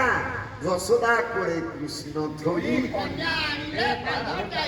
ଯେତେବେଳେ ଅମ୍ବିକାଙ୍କର ଜ୍ଞାନ ଆସିଗଲା ପ୍ରଭୁଙ୍କୁ ଦର୍ଶନ କଲେ କହିଲେ ପ୍ରଭୁ ଏଥର କଣ କରିବି ନା କଂସ ହାତରେ ଧରାଗଲେ ମୁଁ ଜନ୍ମ ହେଲିଣି ବୋଲି କହିବ ସ୍ଥାନ କହିବନି ତେଣୁ ଦୁର୍ଗା ପଳେଇ ଆସିଲେ ଆସିଲା ବେଳେ ଯେତେବେଳେ ଘର ଫିଟିଲା କୁଆ କୁଆ ରାବ ଛିଡ଼ିଲା ହାତ ଗୋଡ଼ ବନ୍ଧା ହେଇଗଲା କଂସ ଆସିକି ପହଞ୍ଚିଲା ଦେଖିଲା ଝିଅଟି ଦେବକୀ କହିଲା ଏ ଭାଇ ଏଟା ପୁଅ ମୋହନ ଝିଅ ତୋ ପୁତ୍ରେ ବିବାହ କରାଇବି ଦାସୀ କରି ନ ରଖିଥିବି ତୋ ପୁଅକୁ ବାହା ହବ ତୋ ବୋହୂ ହବ ତୋ ଗୋଡ ଘଷିବ ତୋ ଅଇଁଠା ଖାଇବ ତୋ ବାସନ ମାଜିବ ଖାଇଦେଲେ ତୁ କଣ ପାଇବୁ କଂସ କହିଲା ତୁ କି ନ ଜାଣୁ ହରିମାୟା ଅସୁର ଠାରେ ନାହିଁ ଦୟା ସିଏ ମାରୁତି ରୂପରେ ବୈଲୋଚନକୁ ମାରିଥିଲା ମତେ ମାରିବାକୁ ଛାଡିବନି ଆଣିକି ସିଆରେ କଚାଡ଼ି ଦେଲା ମାତ୍ର କହିଲେ ନ ଜାଣି ତୁ କଚାଡୁ ତୋତେ ମାରିବେ ହବ ଗ୍ରାହୀ এইটি চলো গোটাই পদ খালি ভঞ্জঙ্কর ছন্দ ভূষণ খম প্রাস শেষ পদটা শুনে বলে ক্ষীর ব্রহ্মাণ্ড রথ প্রকাশ জানি খেত জলে বুড়িয়া অসুর ঘরে পুত্র দেওয়াই দেলা পর্বত মধ্যে রেখে মিশা করিছে আনন্দ সে প্রণিপাত পরিচয় সমুদ্র পুত্র মনি বিষয়ে ভব ঈশ্বরে